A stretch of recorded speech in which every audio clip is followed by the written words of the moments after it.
Buenas tardes, mis hermanos. Dios nos bendiga grandemente. Espero que todos se encuentren muy bien. Hoy vamos a estudiar un tema del acontecer actual. Hoy vamos a hablar sobre la verdad presente y el cumplimiento profético actual. ¿Okay? Valga la redundancia.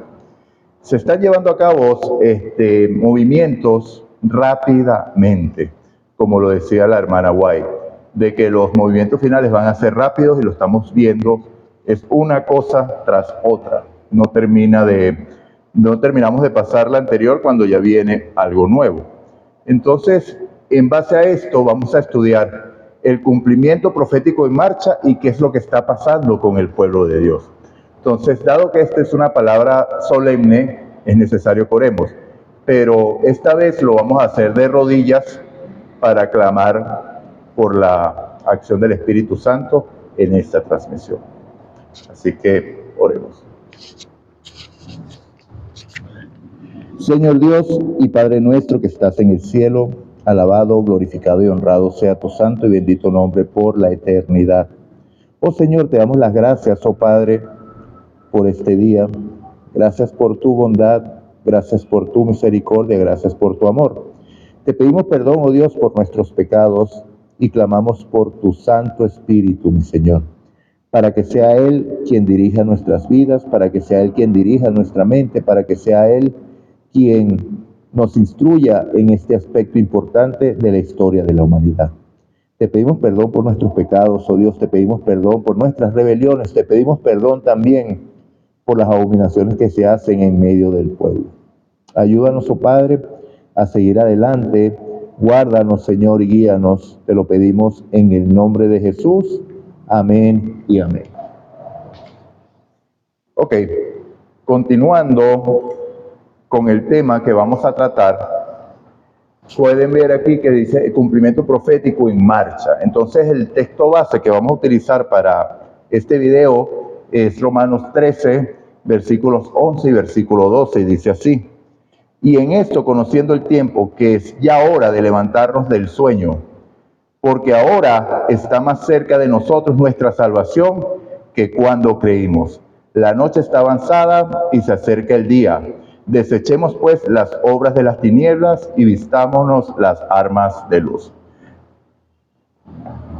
El texto bíblico que acabamos de ver es claro, ¿cierto? Es hora de levantarnos del sueño. Lamentablemente hemos estado durmiendo. Recordemos que en la parábola de las 10 vírgenes, habían 10 vírgenes que estaban esperando el regreso del novio, estaban esperando la llegada del novio, y todas cabecearon y durmieron.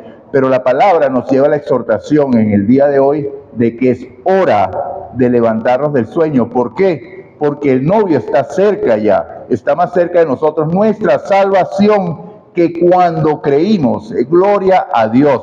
Esta palabra me da gran gozo, me trae esperanza, me trae la certeza de que el Señor nos está sosteniendo y pronto nos vendrá a buscar. Maranata. El versículo 12 dice: la noche está avanzada y se acerca el día. Desechemos pues las obras de las tinieblas y vistámonos las armas de la luz. En otras palabras, pongámonos la armadura de Dios que dice el apóstol Pablo en Efesios 6, ¿cierto? Entonces, el video consta hoy de muchas noticias al principio, y al final, cuando hablemos del pueblo de Dios, vamos a hablar ya con la Biblia en sí. ¿Ok? Entonces lo que nos vamos a concentrar en esta primera parte del video es en noticias para ver en qué punto estamos nosotros hoy. Hoy es 10 de mayo del año 2025 y esta semana pasaron muchas cosas. Hay noticias de un poquito atrás, pero hay noticias actuales. ¿Ok? Entonces, avancemos. ¿Han escuchado ustedes sobre el proyecto 2025? La Fundación Heritage, el Centro de Estudio Conservador que redactó la agenda de gobierno de 900 páginas, afirmó que el proyecto 2025 es una guía sobre lo que el próximo presidente debe hacer para reparar el daño hecho a Estados Unidos que, según afirman, han causado los políticos liberales. Sin embargo, sus críticos afirman que el proyecto 2025 es extremista, autoritario e incluso distópico. El proyecto 2025 de la Fundación Heritage fue planeado con el objetivo de remodelar el gobierno federal de Estados Unidos en caso de que Donald Trump ganara las elecciones. Ya sabemos que esto ya sucedió. Él ganó las elecciones el 4 de noviembre del año 2024 y asumió el poder el 20 de enero de este año 2025. Este proyecto fue elaborado y publicado en abril de 2023. Fíjense que tenía más de un año esperando por el resultado de las elecciones y ya empezó su ejecución, que ya lo vamos a ver más adelante. Anticipándose a la victoria de Trump en el año 2023. El proyecto, que fue creado como una colección de propuestas políticas ultraconservadoras. Cuando a Trump le hacían preguntas sobre este proyecto, cuando estaba en la campaña, él decía que él no tenía nada que ver con esto y que de hecho ni lo había visto, ni sabía lo que se trataba. Pero ante los hechos pareciera que no es así, porque como dice la palabra, por los frutos los conoceréis. Veamos cómo a la fecha de hoy, cómo va el cumplimiento. Hay un enlace, ¿verdad?, que se llama Proyecto 2025 Observer. Lo pueden buscar ustedes ahí en internet y van a obtener estos datos. El rastreador del proyecto 2025 hasta el momento, esas 900 páginas que incluye el proyecto, ha sido ejecutado en un 42%, como lo podemos ver aquí. ¿Okay? 42% rastreador del proyecto 2025. Aquí ustedes pueden ver, esta es una página, un rastreador bien completo. Pueden seleccionar las agencias, seleccionar los temas y en cada estado cómo se está llevando a cabo específicamente. Entonces veamos, esta es la línea general, 42% de total cumplimiento, pero aquí va por algunos sectores, fíjense. Vemos que progreso por agencia. En la Comisión de Comercio de Futuros de Materias Primas ya está cumplido en un 100%. En la USAID, recordemos que la USAID proveía fondos federales para ayuda humanitaria y sobre esto se nutrían cosas como la LGTB, cosas como esta. Entonces la USAID, lo que se planteó ya fue ejecutado un 100%, los objetivos en la Casa Blanca están ejecutados al 88%, los objetivos en el Departamento de Estado en un 75%, los objetivos personales en un 67% y así podemos ver. Y entonces aquí vemos casos específicos que da el tracker, por lo menos el Departamento de Seguridad Nacional.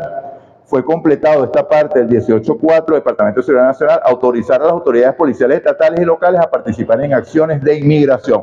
Vemos que una de las partes principales de la campaña de Trump fue poner orden en la parte de inmigración, porque muchas personas llegaron de manera ilegal, muchas personas con, vamos a decir, con no buenas intenciones ingresaron a Estados Unidos, han causado daño a la población de Estados Unidos y Trump está intentando poner control en este sentido. Pero sabemos que en estos procesos siempre cae gente inocente. En la parte del comercio terminado, el Departamento de Comercio, reducir las regulaciones que protegen la vida marina. Esto es solo un punto de los que están dentro del proyecto. Departamento de Seguridad Nacional, crear un estándar único de detención a nivel nacional que incluya la flexibilidad para utilizar un gran número de instalaciones temporales como tiendas de campaña. Y eso está terminado, fue terminado el 11 de abril, el 17 de abril, esto el 18 de abril. Entonces, nosotros podemos rastrear cómo se va cumpliendo esto diariamente, y si queremos buscar un punto específico de este proyecto 2025, lo vamos a encontrar en estos puntos. Dice, fíjense que aquí dice mostrar 29 agencias más, no sé si lo logran ver allí, pero entonces dice inmigración, ambiente, inmigración. Estos dos. Y entonces usted puede ver el enlace, le repito, vamos a ir atrás, es Project 2025 Observer. ¿Okay? Ese es el enlace. Entonces seguimos. Esto incluye un proyecto de ley dominical. Entonces vamos a ver lo que dice. Se hace la pregunta, ¿habla el proyecto 2025 de una ley dominical? Dice, sí, el documento propone que el Congreso fomente el descanso comunitario, modificando la ley de los días festivos y que el domingo sea el día de descanso por defecto. Este cambio nos sorprende pues ha sido una demanda de las iglesias cristianas y políticos conservadores. Lo que sí es sorprendente es que el Departamento de Justicia quedaría bajo el control del presidente y ya no podría obstaculizar leyes de Trump, como una ley dominical. También se pide reformar el FBI para que la Policía Federal coopere mejor con el presidente, lo cual podría incrementar el poder presidencial. Por lo tanto, por todo esto, 2025 será un año interesante. Para quienes conocen las profecías bíblicas, estoy hablando con usted y conmigo, y si usted tiene alguna duda en cuanto a lo que estamos hablando, puede comunicarse conmigo en los comentarios para que profundicemos al respecto. ¿Okay? Estamos a su total disposición para explicarle a mayor profundidad esta parte que estamos nombrando hoy. Pues tenemos el presidente más imprevisible de la historia, con gran apoyo popular, control de la Cámara del Senado y de la Corte Suprema, dispuesto a ejecutar el proyecto 2025, aunque él se distanció, pero vemos que en la práctica es distinto porque del 20 de enero a la fecha de hoy vamos a ver, van 3 meses, casi 4 meses ya, va para 120 días ya en el mandato y se ha ejecutado un 42%. Fíjense que en la página 622 del documento dice lo siguiente: descanso sabático. Dios ordenó el sábado como día de descanso, y hasta hace muy poco la tradición judeocristiana buscaba honrar este mandato mediante la regulación moral y legal del trabajo en ese día. El Congreso debería fomentar el descanso comunitario modificando la Ley de Normas Laborales Justa, la FLSA, para exigir que a los trabajadores se les pague tiempo y medio por las horas trabajadas en sábado. Ese día será el domingo por defecto.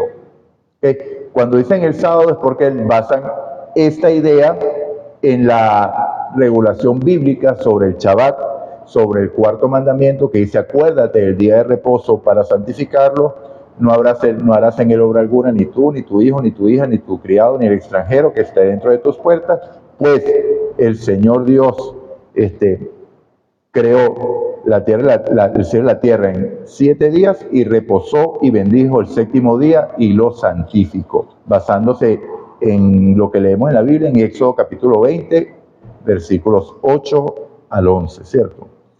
Entonces dice, ese día sería el domingo por defecto. Ellos se refieren al sábado como marco para ese descanso, ¿verdad? Ordenado por Dios desde la misma creación en el séptimo día, porque Génesis 2, 1 al 3 dice que Jehová terminó su obra de creación y reposó, bendijo y santificó el séptimo día, porque en él reposó de toda la obra que había hecho en la creación.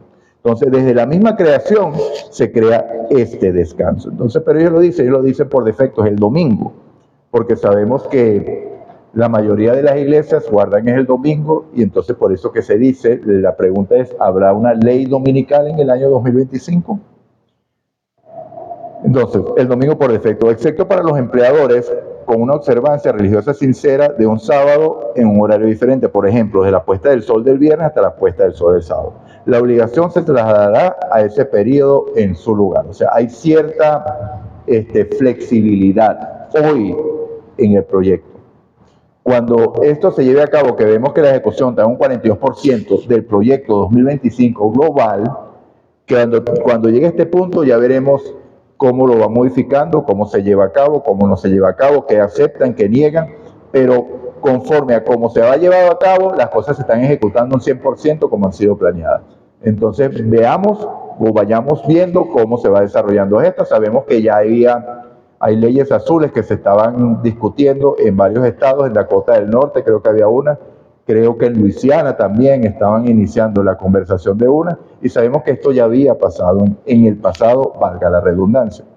Entonces, ojo, porque en el proyecto 2025 está incluida una ley de descanso dominical en conformidad con lo planteado por el fallecido Jorge Mario Bergoglio, Papa Francisco, dicho en su primera encíclica Laudato Si, la encíclica verde. Entonces, esto básicamente. Ahora, ¿de quién está rodeado el señor Trump? Esta imagen es clara. Fíjense cómo está el señor Trump rodeado de con una Biblia, rodeado de las iglesias de pastores, de las iglesias protestantes. Aquí lo pueden ver. Eso es público y notorio, y sabemos que él habla a favor de Cristo. De hecho, creó una oficina de libertad religiosa en la Casa Blanca. Siempre ha existido, pero le dio mayor fuerza, mayor poder. ¿Por qué? Porque dice que los cristianos han sido perseguidos todo este tiempo, y es hora que los cristianos tengan más poder para ejercer sus derechos. ¿Ok? Para ejercer sus derechos. Entonces vamos a ver las declaraciones de personas. Esta que vamos a ver a continuación es una persona que no tiene nada que ver con la religión, pero es una persona que conoce de la historia y ha estado atenta a los acontecimientos. Fíjense, allá va que le adelantó. Este reportaje tiene fecha 19 de febrero de 2025, ya tiene casi 3 meses, 2 meses y medio, y es en una página que se llama Sin en un Sin. Dice América, Iglesia y Estado, credo, política, o sea, él explora muchos temas. Dice Christian Perspectives, las perspectivas cristianas y cómo es todo, cómo se está aconteciendo todo. Entonces, hubo un título que salió en esta fecha, el 19 de febrero del año 2025, en el cual el periodista a cargo dijo: Trump es el nuevo Constantino, pero no es un salvador. La segunda venida de Trump invita a comparaciones imperialistas. Son acertadas. Usted puede buscar este reportaje completo en este lugar, Sin en un Sin, con este título lo consigue directo. ¿Okay? Para que lea y profundice en el tema. ¿Por qué es que él dice que se parece a Trump? Porque las características de Trump, dijimos que Trump era un líder impredecible, como lo fue Constantino, se fue llenando de poder, etcétera, etcétera. Hay que analizar las características de esto para que se vea por qué este caballero hizo esta comparación de incluso decirle Trump es el nuevo Constantino, pero no quedó allí. Fíjense que casi un mes después hubo un reconocimiento por parte del arzobispo ortodoxo estadounidense. Esto fue en la celebración del Día de Grecia, que Trump fue invitado, y el arzobispo ortodoxo, el mayor líder de la iglesia ortodoxa en Estados Unidos, le dio un premio a Trump, o lo reconoció y le dijo, elogia a Trump y lo compara con Constantino el Grande. O sea, no solamente en la parte secular, sino en la parte religiosa, también Trump es reconocido como Constantino el Grande. ¿Por qué? Porque las características se parecen. El momento histórico que vivió Constantino, el momento histórico que está viviendo Trump, los objetivos que seguía Constantino, los objetivos que está siguiendo Trump. Entonces, es interesante, es un tema que, si quieren, en un tema futuro, profundizamos específicamente allí para hacer la comparación, los dos caracteres, para hacer una comparación de ambos perfiles, para ver qué tan cerca está Trump de Constantino. Este es un hombre de fe, y le hizo un obsequio a Trump ese día, le regaló una cruz y le dijo, así como Constantino vio una cruz antes de la batalla, era en el puente de algo, que él tuvo una visión y vio el sol y vio la cruz, y la visión le dijo, con esta cruz vencerás. Este arzobispo ortodoxo le dijo también a Trump, con esta cruz vencerás, lograrás tu meta de Make America Great Again, MAGA, hacer América grande nuevamente. Entonces vemos que Trump está asociado a la política, porque asumió Donald Trump así: fui salvado por Dios para hacer grande de nuevo a Estados Unidos. Juró el lunes como el 47º presidente, prometiendo una revolución de sentido común y tomando el mando mientras los republicanos asumen el control unificado de Washington y se propone remodelar las instituciones del país. Proyecto 2025. Veamos esta imagen interesante. Esto dio mucho de qué hablar en esta semana. Trump después aclaró, dijo que no puedo bromear un rato, no puedo decir algo. La gente que está pendiente de esto dice que esto fue un mandato al Vaticano de quién tenía que ser el próximo papa, que debía ser americano, como efectivamente vamos a ver más adelante, que ha sido el papa que escogieron en tiempo realmente corto, porque normalmente los cónclaves son de varios días. El segundo día ya hubo un consenso en el cónclave, escogiendo al siguiente papa. Entonces, mis hermanos o mis amigos, es interesante ver esta imagen. Por ahí yo vi a alguien que decía la imagen de la bestia en esto. Claro, no tiene que ver, pero sí hay una pequeña relación en cuanto a las cosas, ¿no? Ahora veamos la siguiente imagen. Trump ha hecho público varios encuentros con neopentecostales y ha realizado discursos pro vida dirigidos al público evangélico y católico. Esto fue en el marco de la campaña. Veía en Hillary Clinton y luego en Kamala Harris instrumentos de Satanás que promueven el aborto y la desnaturalización de la sexualidad, junto con toda agenda transgénero. También es cierto que habla de Dios y la religión abiertamente. Ha realizado algún que otro discurso con una Biblia en la mano, al mejor estilo de los telepredicadores, pero realmente hay una opción religiosa en la visión política de Donald Trump. Fueron muchos los que en los mítines que Trump llevaba camisetas con la proclama: Jesús es mi Salvador y Trump es mi presidente. Muchos de los mítines de Trump, los seguidores llevaban camisetas, no Trump. ¿Okay? Las personas se presentaban con camisetas que decían: Jesús es mi Salvador y Trump es mi presidente. Y el lema de Trump, como lo dije ahora, MAGA, Make America Great Again, enciende el deseo de recuperar el país quitándoselo al progresismo y su ideología woke, que en cierto sentido tiene mucha razón, porque esta ideología ha causado caos a nivel moral y a nivel social, no solamente en Estados Unidos, sino, podríamos decir, que en muchas partes del mundo. ¿Okay? Se los asocia como promotores del secularismo y el relativismo moral, lo que estoy diciendo, para volver a ser gobernados por valores cristianos. Entonces, aquí estoy casi cerrando el tema con respecto a las noticias que tienen que ver con Trump. Vemos que cada día sale algo y cómo se involucra. Vemos el tema de Ucrania, vemos diferentes temas que están asociados a Trump, y bueno, y cómo cada día sale algo. El tema de los aranceles, que tiene mucho de qué hablar, el tema de las deportaciones, que tuvo mucho de qué hablar. Entonces, siempre hay algo con el gobierno de Trump. Aquí lo orienté hacia la parte que nos interesa, el cumplimiento profético. Todo en sí es profético por la personalidad y por esa comparación que hicieron entre Trump y Constantino. ¿Okay? Les invito a que profundicen en el tema. Hoy día es muy fácil conseguir la información. La verifican en 2 o 3 sitios web, la cruzan y ahí pueden filtrar lo que es información real y lo que es desinformación. ¿Okay? Entonces sigamos. Noticia nueva. Muere a los 88 años el Papa Francisco Jorge Mario Bergoglio, primer pontífice de América Latina. Tras décadas de liderazgo conservador, Francisco intentó redefinir el rumbo de la Iglesia Católica. Vemos que Francisco tomó muchas decisiones controversiales, por ejemplo, las bendiciones, poder bendecir a parejas del mismo sexo. Él dice, no es casarlo, pero sí los podemos bendecir en un marco que no sea en la iglesia, y así como muchas decisiones controversiales que lo marcaban dentro de un gran liberalismo y tuvo oposición dentro de la misma iglesia.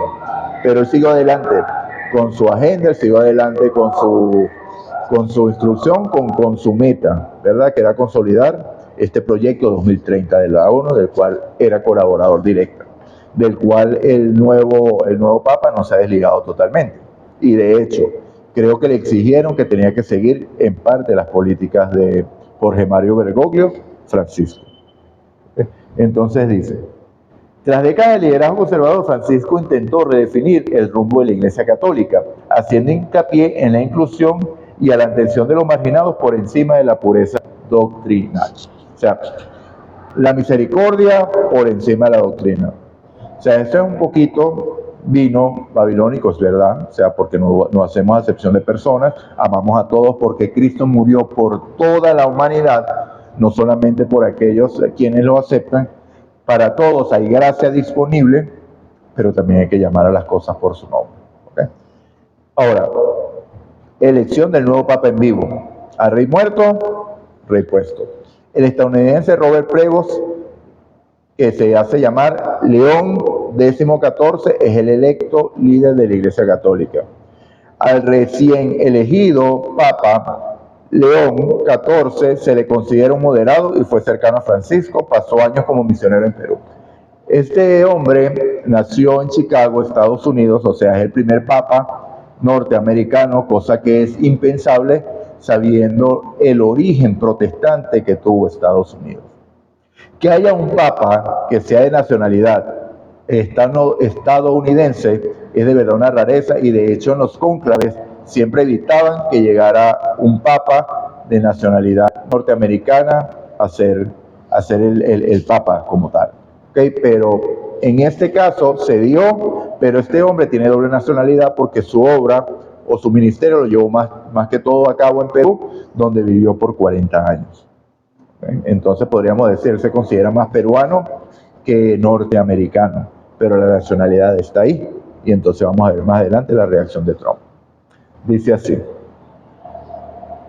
tras la histórica elección de Robert Francis Prevost como sucesor de Francisco, el presidente Donald Trump no tardó en expresar públicamente sus felicidades, calificando el momento como un orgullo para todo el pueblo estadounidense.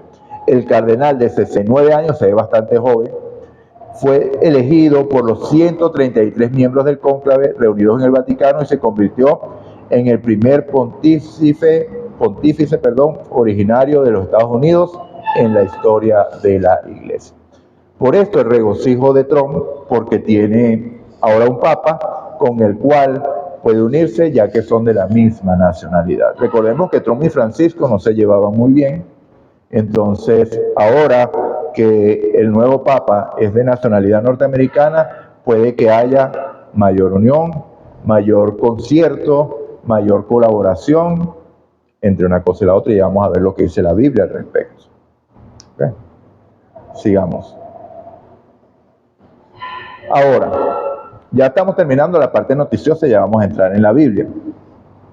Ahora veamos algo. Vemos que este hombre, Francisco, se llamaba, el nombre real era Jorge Mario Bergoglio. Este hombre se llama Robert Francis Prevost, pero él eligió cambiarse el nombre a León. ¿Okay? El nombre es León. León XIV, porque ya han habido 13 papas que se han puesto este nombre. Francisco fue el primero que usó, por eso era Francisco Solas, que podría decirse Francisco I, pero no se nombra porque es el primero. Si viene otro que decida utilizar el nombre de Francisco, ya sería Francisco II, así como lo fue Juan Pablo antes de Ratzinger, ¿cierto? De Benedicto XVI. Fíjense, Benedicto ha habido 15 con el que murió ya, 16. Entonces ahora vamos a ver por qué los cardenales se cambian de nombre al ser elegidos como papa. Tomar un nuevo nombre simboliza el inicio de una nueva misión, una nueva identidad, como señala Vatican News. En la palabra de la fuente, la pronunciación de la palabra nombre es un momento crucial que precede a un nacimiento, a la elección de una nueva identidad. Este nombre refleja el legado espiritual que el nuevo Papa desea continuar. O sea, si es el primero, él va a dictar sus políticas. Si viene otro Francisco, es para continuar lo que Francisco ya inició. Como este es el León XIV, él viene a cumplir o a continuar el legado de todos los leones anteriores. ¿Okay? Y bueno, y aparte que el león, sabemos que en la profecía bíblica, en Daniel 7, Daniel tuvo una visión con 7 bestias, en el cual el león representaba a Babilonia, una representación muy actual con el nombre que este papa toma para sí. ¿Okay?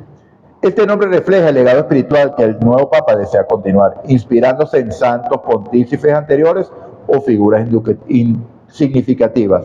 Así, el cambio no solo es formal, marca un nuevo capítulo en la historia de la Iglesia, continuando el legado que inició León I o León. Ahora vamos a ver, ¿quién fue León el primero? León el primero, el Magno o el Grande, nació en Toscana, en Roma, en el año 390, ¿verdad? Ok.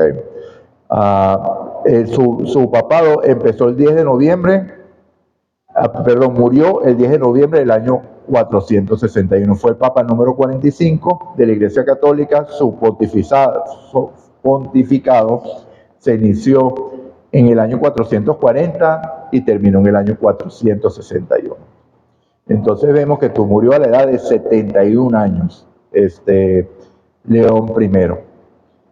San León Magno, el primer papa en llevar el nombre de León. Esta es la característica que está incluyendo el nuevo papa para seguir. ¿Ok? Por mi permisito, voy a tomar un poquito de agua. Se me está resecando la garganta.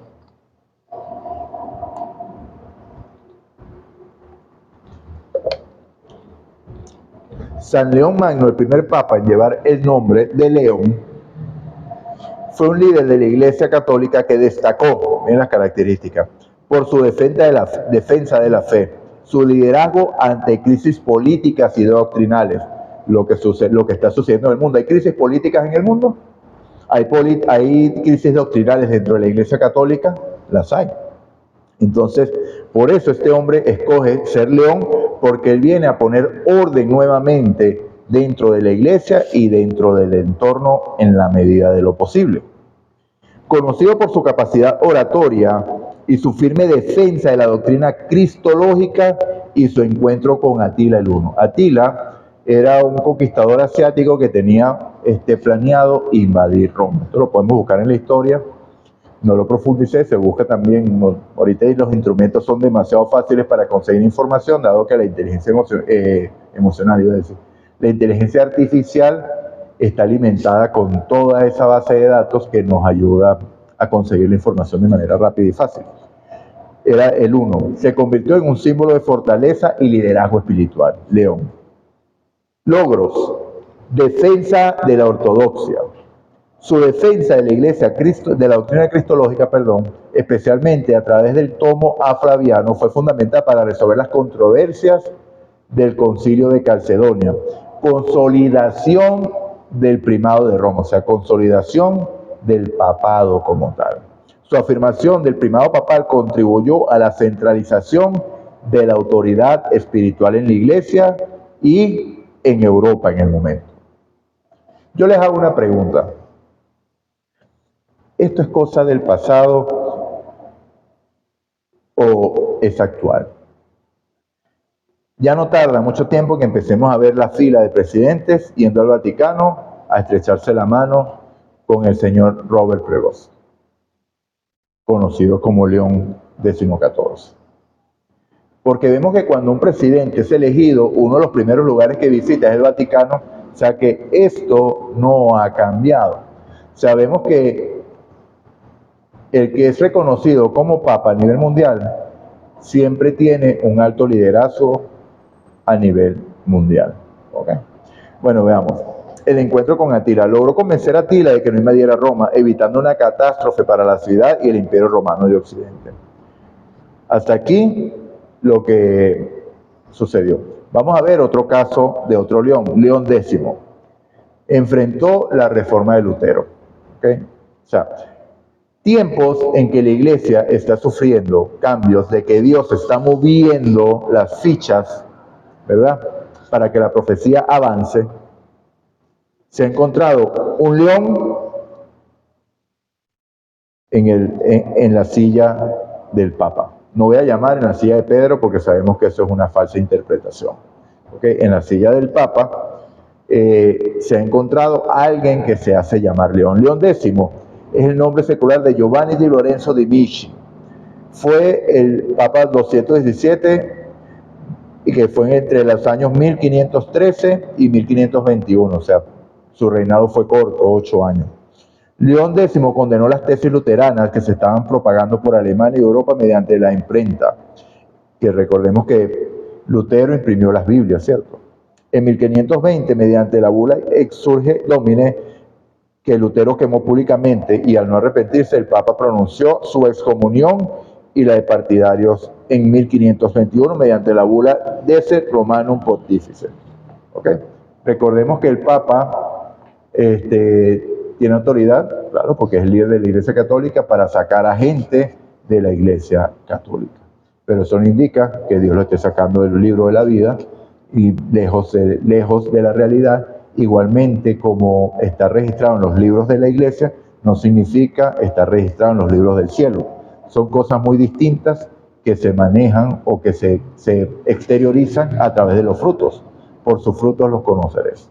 Ahora vayamos al siguiente. León XIII, el antecesor de Robert Prevost. ¿Okay? De nombre secular Giacchino Vincenzo Raffaele Luigi Pesci. 2 de marzo, nació en 1810 en Roma y murió en Roma el 20 de julio del año 1903. Fue el Papa 256. Su pontificado de 25 años de duración se desarrolló entre los años 1878 y 1903. Mis hermanos adventistas van a saber por qué escogí esta fecha. En el año de 1888 sucedió un evento importante para nuestra iglesia que ya vamos a ver más adelante. León XIII pensaba que el servicio diplomático papal debería desempeñar un papel de primer orden tanto en la consolidación de la disciplina interna de la iglesia como en la conducción de las relaciones iglesia-estados. Y eso lo dijo en 1885. Recordemos que León el primero usó la diplomacia y evitó que Atila invadiera Roma. Entonces, está continuando el legado.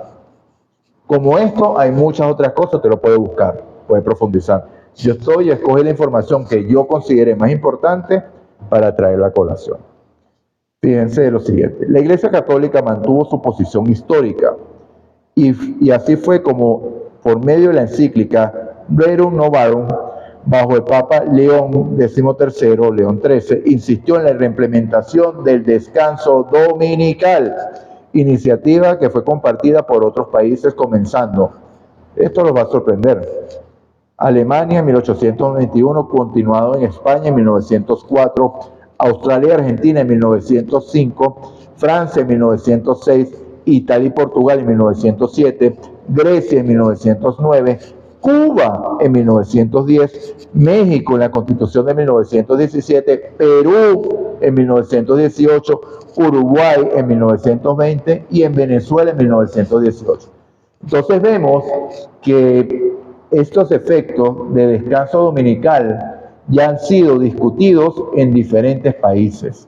De hecho, el día de descanso por excelencia es el domingo. Lo que vamos a ver es que posiblemente viene una ley restrictiva que lo va a exigir. No va a ser una opción como es hoy. Entonces vemos que hay leyes dominicales que se hablaron o que se conversaron en diferentes años y este Papa León XIII fue defensor de la implementación de este tipo de descanso. ¿Por qué?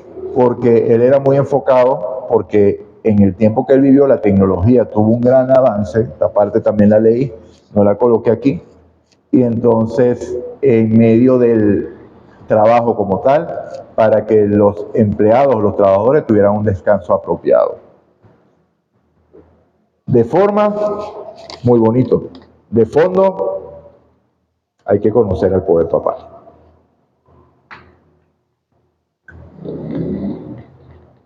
Con permiso. Fíjense lo que sucedió. Esto por un lado. Ahora dije que más adelante iba a hablar de lo sucedido en 1888. Estados Unidos no estuvo nombrado en estos países que nombró aquí, que Alemania, España, tal y tal y tal, las noticias, lo que nombró ahorita. Pero en Estados Unidos también había una ley dominical un poquito más agresiva que se estaba llevando a cabo. No solamente para proteger el descanso de los trabajadores, sino que profundizaba un poquito más. Y entonces el 21 de mayo de 1888, el senador Henry W. Blair presentó el proyecto de ley sobre el descanso dominical, con el fin de asegurar al pueblo el disfrute del primer día de la semana, comúnmente conocido como el Día del Señor. Fíjense cómo lo enfocó este senador, lo llevó a la parte religiosa. Por eso que digo, la discusión que se estaba llevando a cabo en Estados Unidos no era solamente en función de los trabajadores, sino que fue más allá y dice que para hacerlo comúnmente en el día llamado el Día del Señor, ¿okay? Como día de descanso y para promover su observancia como día de adoración. Imagínense eso. Tring explicó que en varios casos, en aquel tiempo, los adventistas recibieron multas y fueron encarcelados como resultado de esas leyes dominicales. Y en un caso, un adventista inclusive murió en la cárcel como resultado de ser mantenido. Él no murió en la cárcel. Él murió, yo investigué la historia, yo tenía el nombre, pero no lo estoy buscando nuevamente y no lo conseguí. Él en la cárcel adquirió tuberculosis y murió cuando fue liberado. pero la enfermedad de base la adquirió en la cárcel. Por eso que el reportaje dice que en la cárcel había muerto. De ser mantenido en condiciones rigurosas. Por ello, había un incentivo natural para que los adventistas llegaran a ser defensores de la libertad religiosa, dijo Tring, y así lo hicieron. Relató también como en la década de 1880 una campaña temprana que buscaba que el Congreso de Estados Unidos sancionara una ley nacional sobre la santidad del domingo. Fue enfrentada con esfuerzos concretos de oposición al proyecto de ley por parte del pionero adventista Alonzo Trevor Jones y otros. A pesar del escenario apocalíptico adventista, los adventistas decidieron oponerse a la ley dominical nacional, dijo Tring en 1888. Jones testificó ante la Comisión del Senado de los Estados Unidos para Educación y Trabajo. En último término, la ley jamás fue sancionada. No quiere decir que no exista.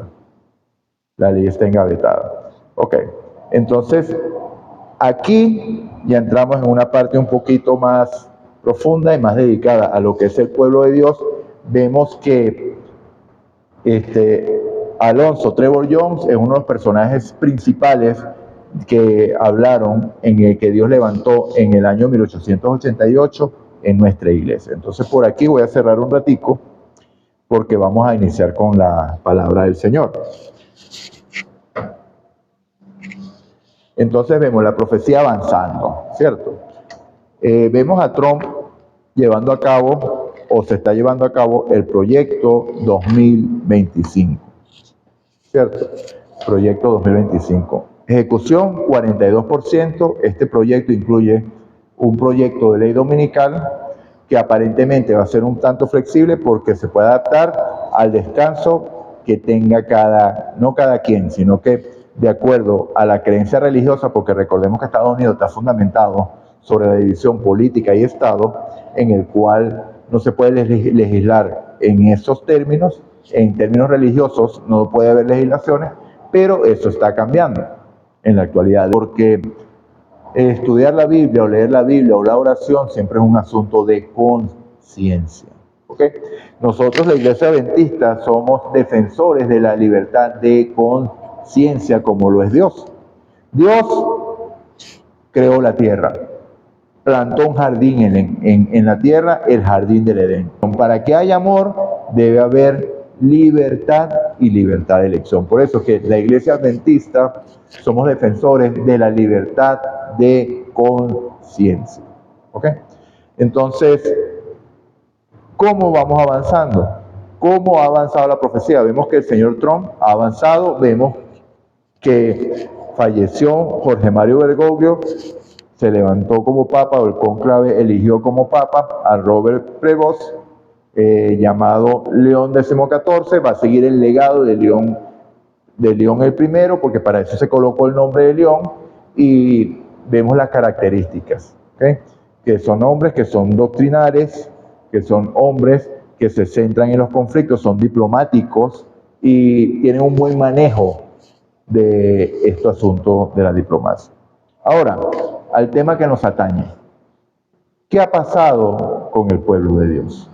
Recordemos que el versículo para memorizarnos, el versículo bíblico que escogimos era Romanos capítulo 13, versículos 11 y 12. Dice que es hora de levantarnos del sueño. No sigamos como las vírgenes durmiendo, cabeceando allí. Porque a hoy está más cerca nuestra salvación que cuando creímos. Vistámonos de las armas de luz. Es lo que nos recomienda, o es el mandato bíblico. Amado, despierta, es hora de despertar. Ya se acabó el momento de aquellos sermones que tienen al pueblo durmiendo. Es hora de despertar, amados, por amor a Cristo. Cristo está a las puertas y lo estás viendo. Cuando lees Mateo 24, infinidad.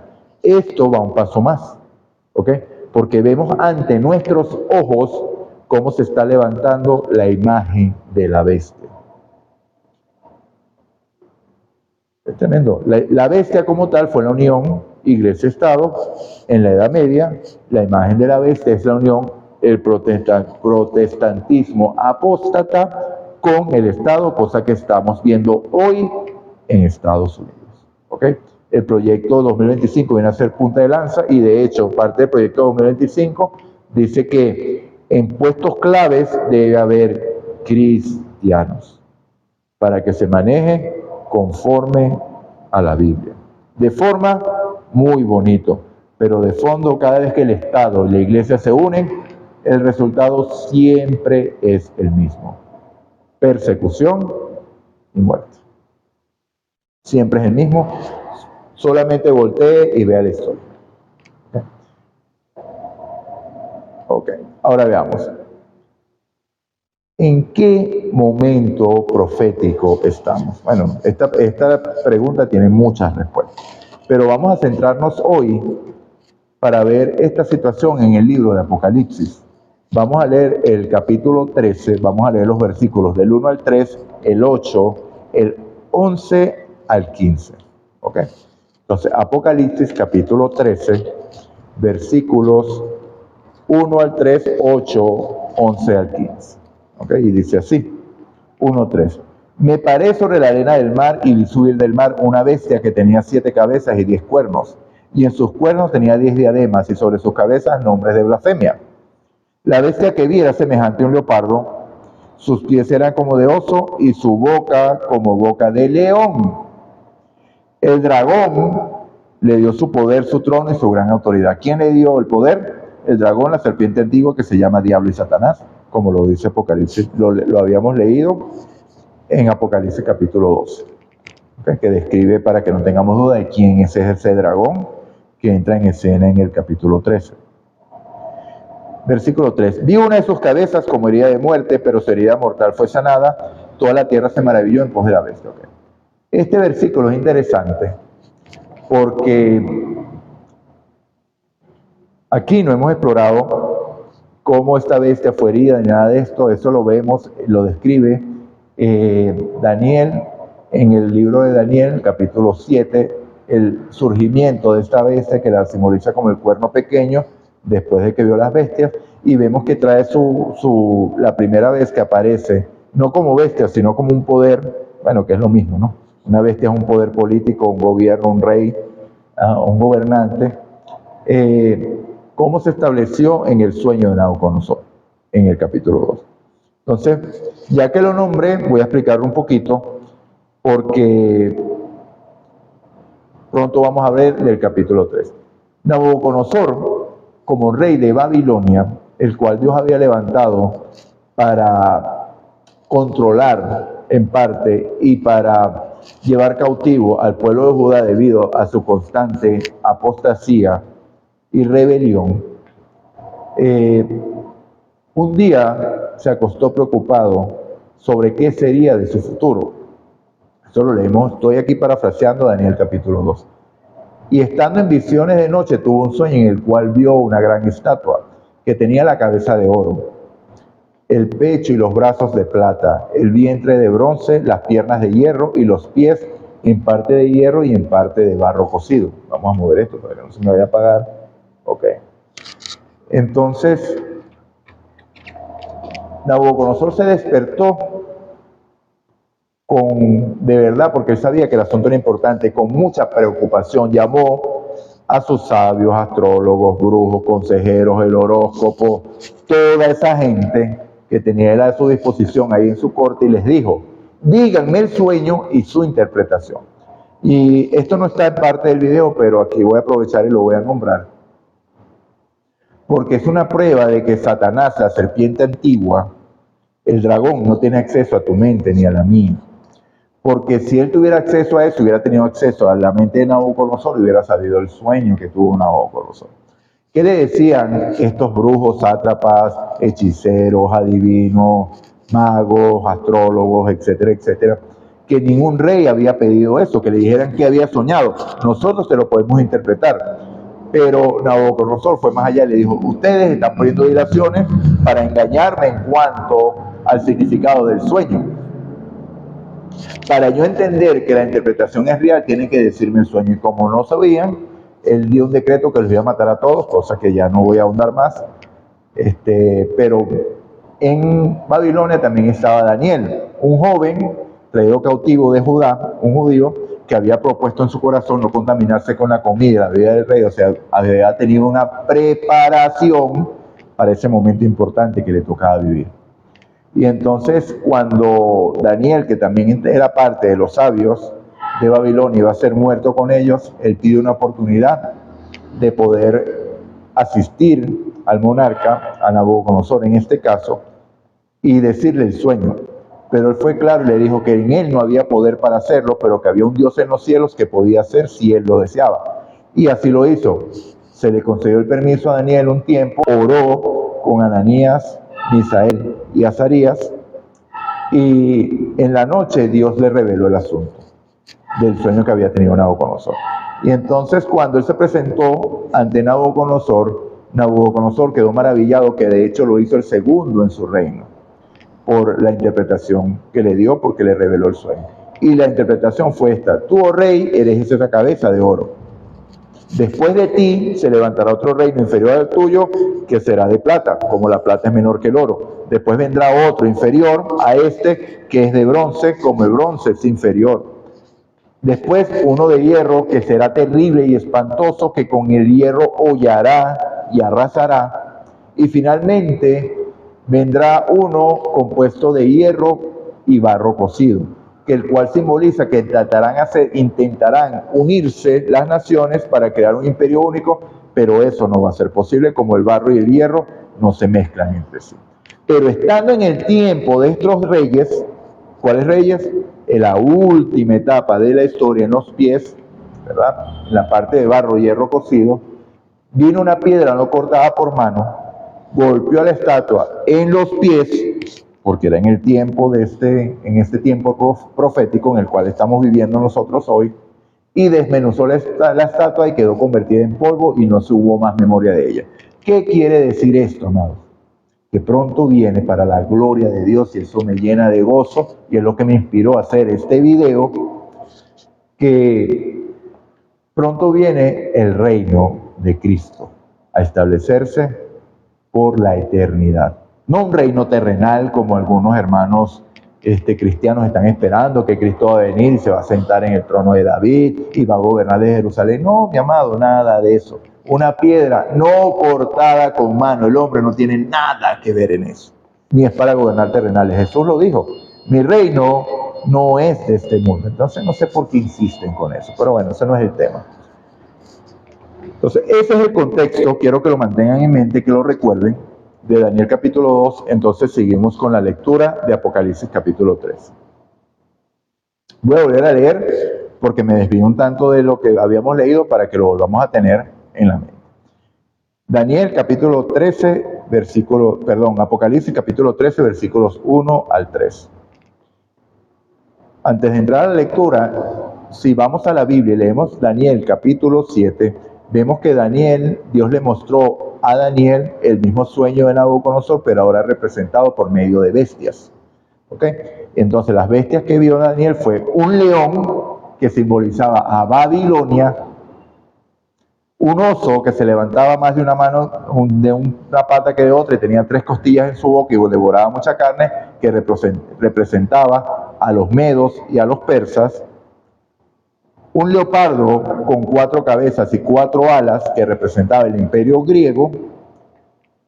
Una bestia espantosa y terrible, que todo lo llevaba con sus pies, con sus patas, y todo lo arrasaba, y tenía unos dientes grandes de hierro, del imperio de Roma. Y finalmente, esas son las 4 bestias que ve. Y dentro, en el último gobierno de la bestia espantosa y terrible, que tenía 10 cuernos en su cabeza, se levantó un cuerno pequeño, y este es este personaje que está mandando hoy, ¿ok? Seguimos entonces. Ese es el contexto del mismo sueño de Daniel. En Daniel no le fue revelado, bueno, sí le fue revelado lo del reino, porque dice que vino el juicio, ¿ok? Se levantó el anciano en el juicio y se movió, entonces habría que leerlo, perdón. Ok. Entonces, entrando en contexto, Apocalipsis capítulo 13. 1 al 3. Me paré sobre la arena del mar y vi subir del mar una bestia que tenía 7 cabezas y 10 cuernos. Y en sus cuernos tenía 10 diademas y sobre sus cabezas nombre de blasfemia. La bestia que vi era semejante a un leopardo, recordemos la bestia de Daniel. León, oso, leopardo, bestia terrible. Aquí empieza con la bestia espantosa y terrible. Una bestia que tenía 10 cuernos en su cabeza, la que vio Daniel de último. Aquí empieza de primero. La bestia que vi era semejante a un leopardo. Fíjense cómo va Juan en manera regresiva. Daniel iba en manera progresiva porque en el momento de Daniel estaba en la parte de atrás de la historia, en Babilonia, Juan está en Roma. O sea, Juan empieza en las piernas hacia atrás, Daniel empieza en la cabeza, que es en el león, en el oro. Juan empieza en las piernas de hierro. Por eso que Juan va hacia atrás. Entonces, la cabeza de 10 cuernos, en sus cuernos tenía 10 diademas y sobre sus cabezas nombres de blasfemia. Algo traído de Daniel 7. La bestia que vi era semejante a un leopardo, sus pies eran como de oso y su boca como boca de león. Y aquí vemos quién le dio la autoridad. El dragón le dio su autoridad, poder y su trono y su gran autoridad. Y vi una de sus cabezas como herida de muerte, pero su herida mortal fue sanada y toda la tierra se maravilló en pos de la bestia. Cuando nosotros leemos Daniel capítulo 7, vemos que ese cuerno pequeño, Dios le da poder para gobernar un tiempo, tiempos y medio tiempo. Cuando nosotros analizamos ese tiempo en la Biblia, un tiempo es un año, tiempos son 2 años. ¿Por qué garantizo que son 2 años? Porque cuando excede la cantidad de 2, la Biblia especifica 3, 4, 5, 6, 7 tiempos. Que en este caso tenemos el caso de Nabucodonosor en el mismo libro de Daniel, porque la Biblia se explica a sí misma, que en Daniel 4, que Nabucodonosor estuvo 7 tiempos fuera de sí, viviendo con los animales del campo. 7 años. ¿Okay? Entonces, un tiempo, un año. 2 tiempos, medio tiempo, medio año. Cuando usted suma esto, son 12, más 24 son 36, más 6 meses, 42. 42 meses por 30, 1260 días. Estoy hablando en términos bíblicos. Los días en la Biblia no tienen 31, no existe febrero que tiene 29 días, como es el calendario gregoriano en el cual estamos inmersos aquí en Occidente, sino que los días son de 30 días. Entonces son 42 meses y ese periodo de tiempo se lee. Si usted sigue leyendo Apocalipsis 13, va a ver ese periodo de 42 meses aquí. O sea, es el mismo tiempo. 1260 días, tiempo y medio tiempo. Al final de ese tiempo, la bestia recibe una herida mortal. Por eso es que lo traigo a colación. ¿Okay? Ahora, versículo 8. Y a esta bestia la adoraron todos los habitantes de la tierra cuyos nombres no estaban escritos desde el principio del mundo en el libro de la vida del Cordero que fue inmolado desde la fundación del mundo. Entonces, ¿quién adoró a esta bestia? Todo el mundo, pero todo el que no está inscrito en el libro de la vida del Cordero que fue sacrificado desde el principio del mundo. Versículo 11 al 15. Después vi otra bestia que subía de la tierra. Tenía 2 cuernos semejantes a los de un cordero, pero hablaba como un dragón. Ejerce toda la autoridad de la primera bestia en presencia de ella. Por eso que dije, la foto de Trump vestido de papa era interesante porque sin saberlo estaba diciendo algo profético. O sea, una imagen a la bestia. Y entonces ejerce la autoridad de la primera bestia en presencia de ella. Estamos en el versículo 12. Y hace que la tierra y sus habitantes adoren a la primera bestia cuya herida mortal fue sanada. También hace grandes señales de tal manera que incluso hace descender fuego del cielo a la tierra en presencia de los hombres, muchos milagros. Engaña a los habitantes de la tierra con las señales que será permitido hacer en presencia de la bestia, de la primera, la que surge del mar. Diciendo a los habitantes de la tierra que hagan una imagen a la bestia que fue herida de espada y revivió. Y se le permitió infundir aliento a la imagen de la bestia para que la imagen hablara y hiciese matar a todo el que no la adorara. Okay. Vemos aquí, amados, tal vez un lenguaje que usted no entiende muy bien. Para profundizar en esto tendríamos que hacer otro video, ¿okay? Porque ya el video está algo largo, pero es sencillo de entender. Es sencillo de entender cuando usted mira atrás y ve la historia. ¿Qué significa que la bestia salga del agua? La misma Biblia responde que las aguas representan naciones, multitudes, lenguas y pueblos. O sea, la primera bestia sale de un lugar donde hay mucha gente, seguidores. La segunda bestia sale de la tierra, un lugar que en oposición al agua o al mar, es un lugar donde hay poca gente o casi deshabitado. Y entonces esta segunda bestia tiene 2 cuernos como corderos, pero habla como dragón. Dije que los Estados Unidos de América tenían 2 fundamentos, ¿okay? Política y religión. Cuando hablé sobre el Papa Robert Prevost, dije que era interesante porque un país fundado en el protestantismo, donde ellos vivieron la persecución de 1260 años de persecución papal, y ya con esto le estoy dando una guía de quién es la bestia que surge del mar. Vemos que es sorprendente porque ellos crearon en su constitución dos fundamentos. Religión, política. Eso no debe unirse nunca porque el resultado siempre va a ser el mismo. Pero sin embargo vemos que hoy están muy cercanos. Entonces ya la bestia que tiene cuernos como cordero habla como dragón. Proyecto 2025, vimos cómo se va cumpliendo.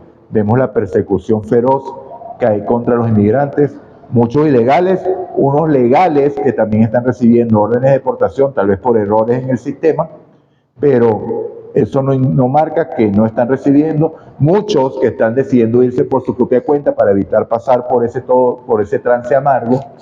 Entonces, no solamente en eso, sino vemos cortó los fondos a estas cosas que no estaban bien vistas y que no tienen un buen fundamento.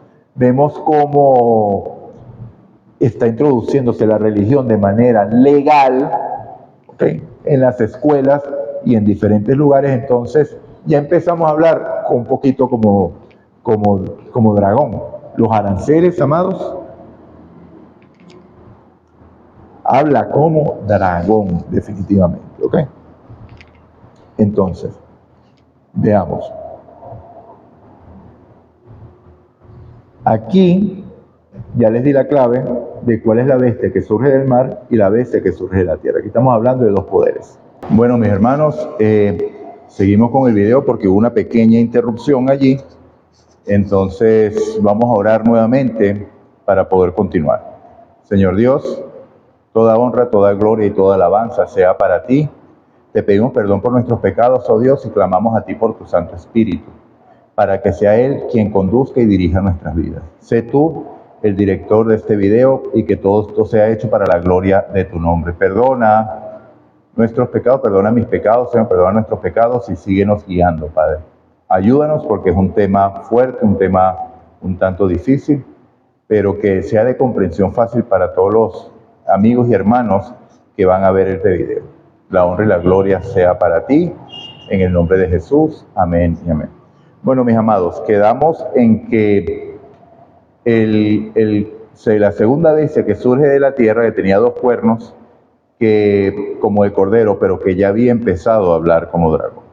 Entonces, el último versículo que leímos de Apocalipsis, capítulo 13, fue el versículo 15, que decía: se le permitió infundir aliento a la imagen de la bestia, para que la imagen hablara e hiciese matar a todo el que no la adorase. Ya hicimos un resumen de lo que era Daniel 2, el sueño de Nabucodonosor. Después también hicimos el resumen que fue refrendado, ¿verdad?, por el sueño a Daniel, que ya no era por medio de metales, sino por medio de bestias, de animales. Pero entonces, para poder entender parte de lo que dice este capítulo 13, de cómo estas bestias se interponen, y aquí básicamente lo que está diciendo es que es un tiempo de angustia, un tiempo fuerte que viene para la humanidad. El tipo de esto lo vamos a conseguir o se ve en Daniel capítulo 3. Daniel 13 y Apocalipsis son libros que se complementan el uno al otro. Generalmente Daniel tiene el tipo y Apocalipsis el antitipo, el cumplimiento en el tiempo del fin. Ambos libros están muy relacionados. Entonces, en Daniel capítulo 3 no vamos a leerlo por cuestión de tiempo, pero básicamente les voy a plantear la historia, la idea. Ustedes lo pueden buscar con tiempo allá en sus casas para que vean la historia exactamente como está revelada. Vimos que en el sueño que tuvo Nabucodonosor, él vio una estatua compuesta de 4 metales, y barro y hierro cocido. La cabeza era de oro, el pecho era de plata, el vientre era de bronce, las piernas eran de hierro, los pies de barro, en parte de barro y en parte de hierro cocido. Y en el tiempo de estos reyes, dicen, el parte del barro y hierro cocido, se cortaría una piedra no cortada con mano y le daría a la estatua en los pies y sería esmenuzada. O sea, lo que quiere decir es que la historia de la humanidad, así como la hemos conocido, va a quedar borrada del del mapa, va a ser borrada totalmente, ¿ok? O sea, no va a quedar memoria de lo que, de la historia de la humanidad como la conocemos nosotros hoy. Eso es lo que significa. Cuando entramos en el capítulo 3, vemos a un Nabucodonosor, un hombre de poder, soberbio. Generalmente el poder lleva a la soberbia, no en todos los casos, pero yo diría en un 95% de los casos. Entonces Daniel le da el sueño, él quedó sorprendido, de hecho le dio a Daniel el segundo lugar del puesto, lo tuvo como muy sabio y dijo que el Dios de Daniel, que da la interpretación de los sueños y da los sueños a los hombres, debía ser respetado. Pero ya con el tiempo, como es normal o es natural en nosotros los hombres, ya con el tiempo ya la cosa se apacigua y él se revela contra el sueño y la interpretación. Entonces él dice, bueno, yo soy la cabeza de oro, entonces, dado que esa estatua representa el futuro del mundo, mi reino va a ser para siempre. Entonces la estatua completa de pies a cabeza va a ser de oro. Y él se propone y lo hace. Y en el Valle de Dura levanta la estatua y la estatua y hacen como de una especie de inauguración en el cual van toda su corte, los sátrapas, los gobernadores, los amigos, todos. O sea, todo lo alto de su corte, de sus gobernantes, de todo eso, los invitan a la inauguración para la estatua. Y entonces él emite un decreto, que no es solamente que la vayan a ver, sino que la adoren a esta estatua. ¿Okay? Entonces él da el decreto que dice, al sonido de la música, de la zampoña, del tamboril, de la flauta, son 6 instrumentos, ¿cierto? Y también hace mención a 6 invitados, los sátrapas. O sea, es más, voy a ir para que lo veamos exactamente como es. Un momentico. Daniel capítulo 3. ¿Qué lo va a decir?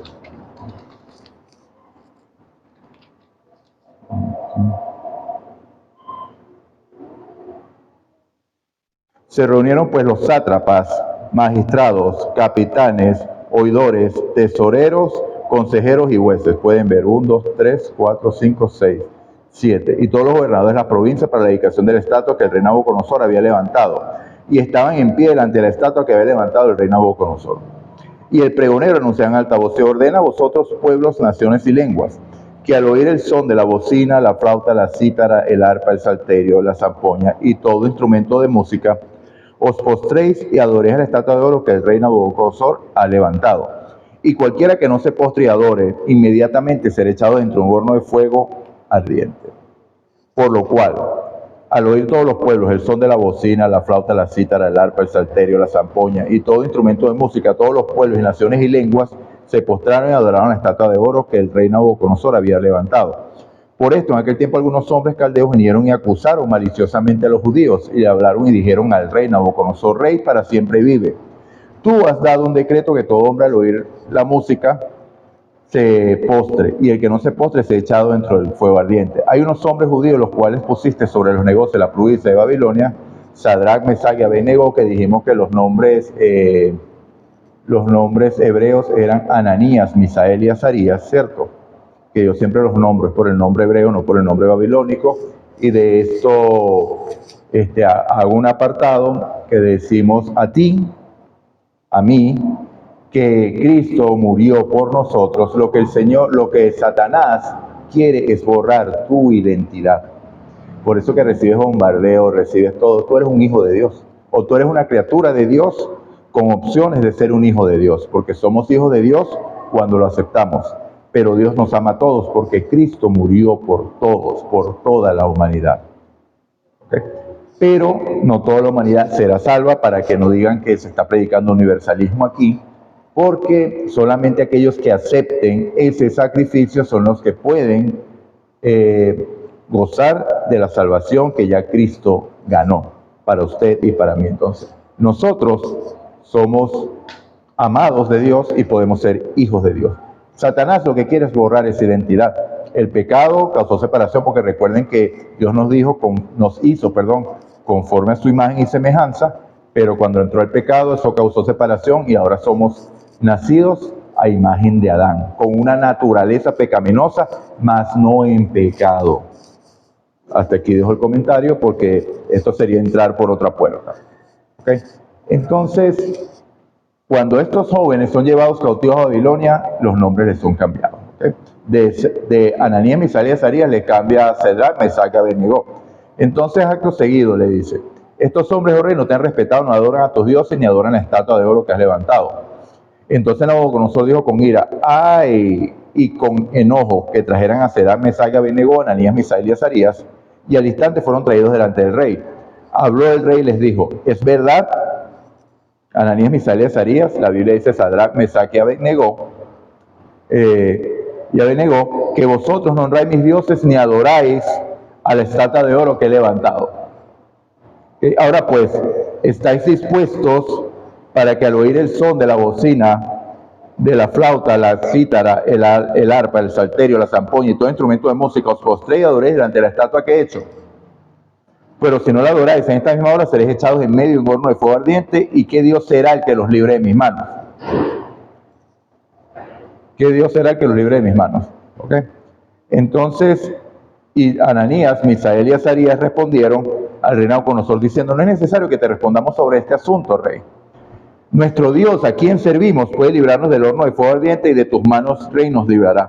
Y si no, has de saber, oh rey, que no serviremos ni a tus dioses y tampoco adoraremos a la estatua que he levantado. Entonces Nabucodonosor se llenó de ira, cambió el aspecto de su rostro contra Sadrac, Mesac y Abednego, que es Ananías, Misael y Azarías, sus nombres reales, y ordenó que el horno se calentara 7 veces más, que se calentara al máximo, eso es lo que quiere decir. Y ordenó hombres muy vigorosos que tenían en su ejército que ataran a Sadrac, Mesac y Abednego para echarlos al horno de fuego. Así pues, estos hombres fueron atados con sus mantos, sus calzados, sus turbantes, sus vestidos, y fueron echados dentro del horno de fuego.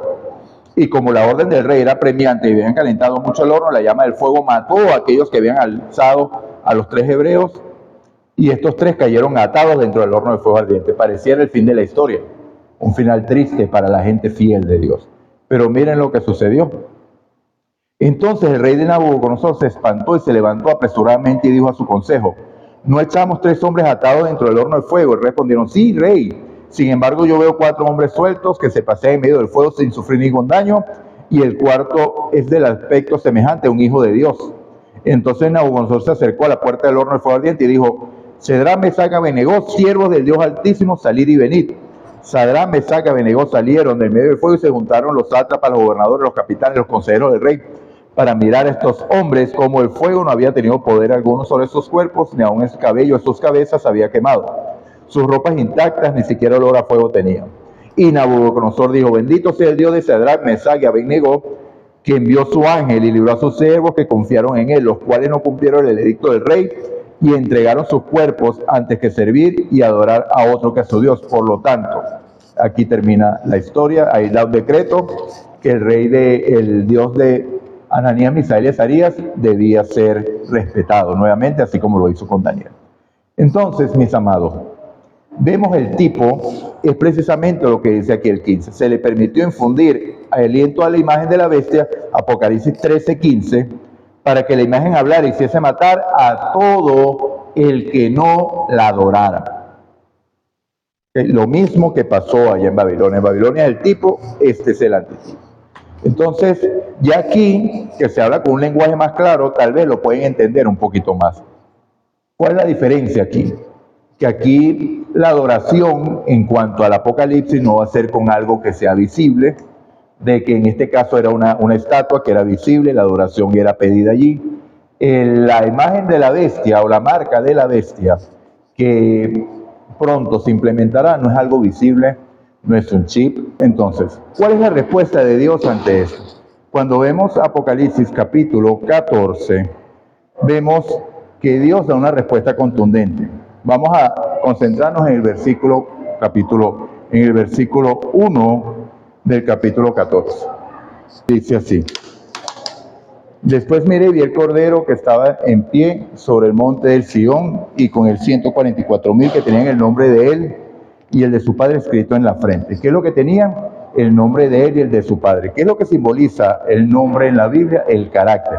Entonces, ¿qué es lo que tenían estos 144,000? el carácter de Dios. ¿En dónde? En su frente. ¿Qué hay en la frente? Nuestros pensamientos, donde se lleva a cabo la lucha espiritual, ¿cierto? Y una voz del cielo, como el estruendo de muchas aguas, como el sonido de una gran trueno. La voz que oí era como de arpistas que tocaban sus arpas, cantaban un cántico nuevo delante del trono y delante de los 4 seres vivientes, los ancianos. Aquí fueron trasladados al lugar donde estaba Juan en Apocalipsis capítulo 4. Nadie podía aprender el cántico sino aquellos 144,000 que fueron redimidos entre los de la tierra. Y aquí están las características. Estos son los que no se han contaminado con mujeres, pues son vírgenes, son los que siguen al Cordero por donde quiera que va. Estos fueron redimidos de entre los hombres como primicias para Dios y para el Cordero. En sus bocas no fallaba mentira, pues son sin mancha delante del trono de Dios. Una respuesta de Dios contundente. He aquí mi pueblo. ¿Okay? Mientras que allá se está llevando un momento de persecución, de amenaza, como lo vivieron a Ananías, Misael y Isaías en Daniel 3, aquí Dios está levantando un pueblo que tiene su carácter, lo mismo que tenían ellos, porque ellos no aceptaron doblegar esa fidelidad que tenían a Dios, prefirieron morir antes que eso. Ese es el tener el carácter de Dios, un carácter firme, un carácter férreo. Eso no es obra de sus propios esfuerzos, amados, esa es la obra del Espíritu Santo en ellos. ¿Okay? Entonces, aquí vemos que Dios levanta a su pueblo. Entonces, ¿cuál es la característica de este pueblo? No se contaminaron con mujeres, como otras iglesias, pues son vírgenes, siguen al Cordero por donde quiera que va. Esta parte es muy importante porque hoy sabemos que el Cordero se encuentra ¿en dónde? En el lugar santísimo, haciendo expiación por los pecados de su pueblo. En sus bocas no fallaba mentira, pues son sin mancha delante del trono de Dios. ¿Okay? Entonces, ¿qué es lo que sucede con esta gente? Con esta gente, estas son la iglesia verdadera, ¿cierto? Porque con ellos está airado la serpiente. Cuando nosotros leemos el versículo 17 de Apocalipsis, capítulo 12, vemos que el dragón se llenó de ira contra la mujer y se fue a hacer guerra contra el resto de la descendencia de ella, contra la iglesia pura. ¿Quiénes son estos? Los que guardan los mandamientos de Dios y tienen el testimonio de Jesucristo. Y luego lo repite en Apocalipsis 14, 12, que dice, he aquí la paciencia, la perseverancia de los santos, los que guardan los mandamientos de Dios y tienen el testimonio o la fe de Jesús. Entonces, este es el verdadero pueblo de Dios y por supuesto la serpiente no está a gusto porque son hombres que reflejan el carácter de Dios. Pero ¿cómo logran ellos esto? Entonces vamos a ir a ver de dónde salieron estas personas. Vamos desde el contexto de Apocalipsis capítulo 6, que habla de los sellos, de cuando los sellos fueron abiertos. Y en el último versículo, en el 17, dice, porque el gran día de tu ira ha llegado, ¿y quién podrá sostenerse en pie? Y no tarda la respuesta en el capítulo 7. Después de esto vi 4 ángeles de pie sobre los 4 ángulos de la tierra, deteniendo los 4 vientos de la tierra para que no soplara viento alguno sobre la tierra, ni el mar, ni sobre ningún árbol. Vi también otro ángel, ojo, que subía de donde sale el sol, que tenía el sello del Dios vivo. Clamó a voz a los 4 ángeles a quienes se había dado el poder de hacer daño a la tierra y al mar, versículo 3, diciendo, no hagáis daño a la tierra, ni al mar, ni a los árboles, hasta que hayamos sellado en su frente a los siervos de nuestro Dios. Y oí el número de los sellados como 144,000 los sellados de las tribus de los hijos de Israel. Entonces aquí es muy interesante leer esto porque vemos que los 144,000 que vemos en el capítulo 14 fueron sellados en el capítulo 7. Entonces aquí es muy interesante porque aquí encaja las dos partes de este video. Primeramente pensé con una parte noticiosa, diciendo las cosas que estaban pasando, y ahora voy a la respuesta de Dios, que aquí están los 144,000. Es lo que Dios está diciendo, ¿cierto? ¿Por qué quiero hacer este enlace? Porque dice en el versículo 3 del capítulo 7, no hagáis daño a la tierra, ni al mar, ni a los árboles, hasta que hayamos sellado en las frentes a los siervos de nuestro Dios. Y entonces pues dice, y eran 144,000 sellados de todas las tribus de los hijos de Israel. Aquí voy a acotar algo.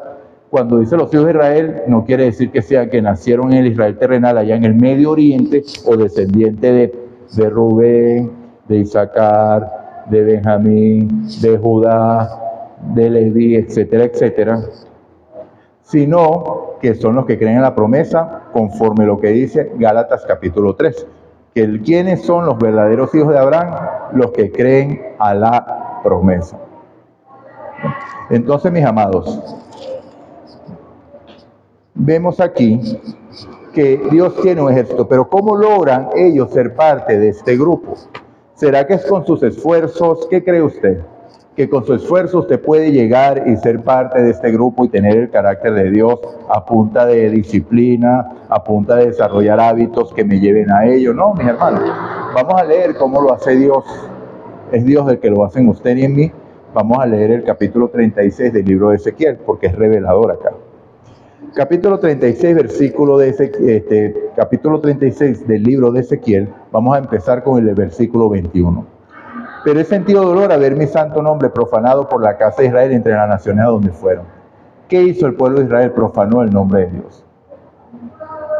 ¿Qué es profanar el nombre de Dios? Cuando usted dice que es cristiano, ¿llama la atención? Por supuesto. Porque cuando comete un error, ¿qué es lo que dice la gente? Permiso. Y eso que es cristiano. Entonces nosotros también podemos profanar el nombre de Dios. Y fíjense en algo. El pueblo de Israel tenía un llamado a ser diferente para atraer a las naciones así y presentarles el Dios de los cielos. El llamado lo recibieron en Éxodo 19, cuando el Señor ahí en el borde del Sinaí les dice: si dieres oído a mi voz y guardas mis pactos, seréis mi especial tesoro todo el pueblo y me seréis un reino de sacerdotes y gente santa.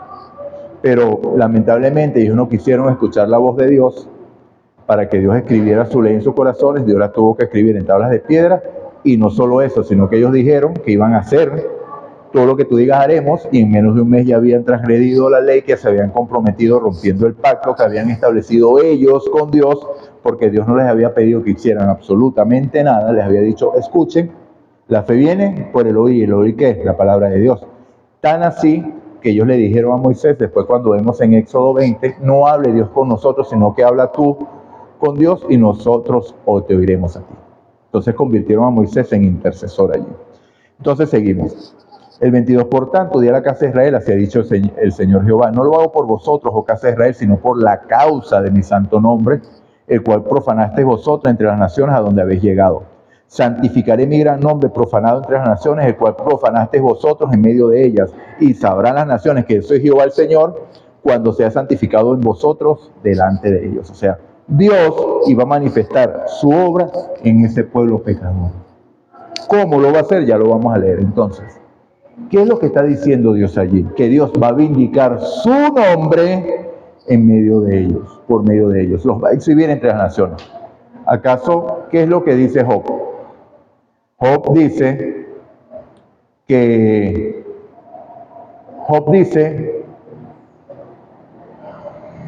que Satanás llegó a una reunión, ¿cierto?, donde estaban los hijos de Dios y los hijos de los hombres. Y dijo Dios a Satanás: ¿de dónde vienes? De rodear la tierra y andar por ella. ¿Has visto a mi siervo Job? Le dice Dios.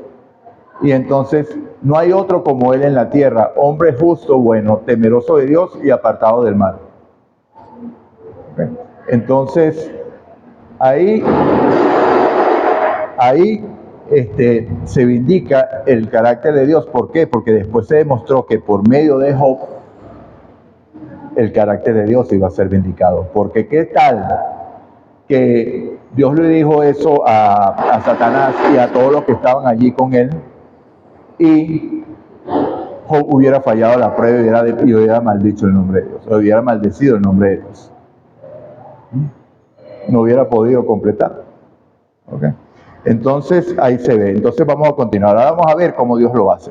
Yo os tomaré de las naciones, os recogeré de todos los países y os traeré a vuestro país.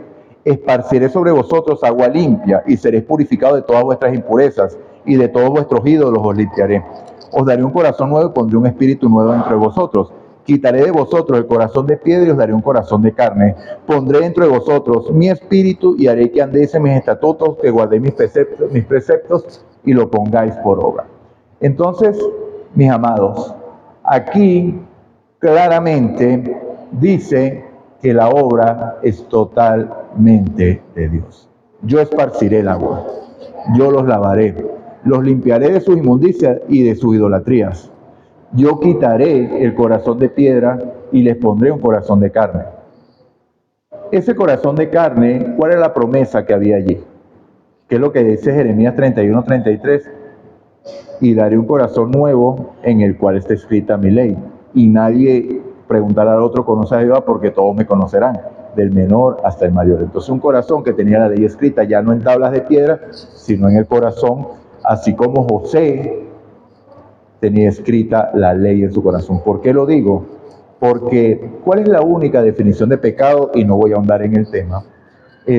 Todo el que comete pecado infringe también la ley, dice la palabra en primera de Juan, capítulo 3, versículo 4, porque el pecado es infracción de la ley.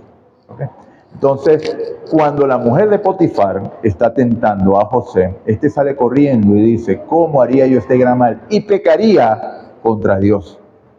¿Okay? Entonces, este sabía que eso era pecado, que infringiría la ley de Dios porque tenía esa ley escrita en el corazón. O sea, los patriarcas, y eso es lo que Dios pretendía hacer con Israel, pero el pueblo lo impidió, ¿cierto?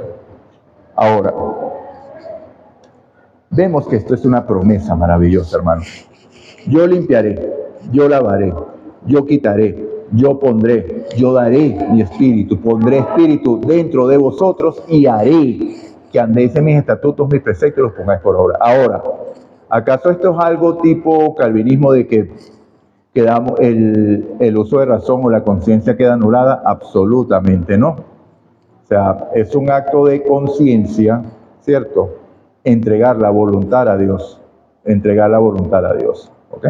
Entonces, no es un acto de Dios en su plenitud, no es un acto de ningún hombre. No es un acto suyo, no es un acto nuestro. El mismo Pablo lo dijo en Romanos capítulo 7, porque en el versículo, en todo el capítulo 7 vemos una lucha entre un hombre que quiere hacer el bien, pero el bien que quiere hacer no lo hace, porque ve una ley en su mente, pero hay otra ley en sus miembros, hasta el punto que gime y grita, ¿quién podrá librarme este cuerpo de muerte? Y ahí viene la respuesta. Todo Romanos capítulo 8 es el desarrollo de la vida espiritual en usted y en mí, porque Cristo así lo hizo.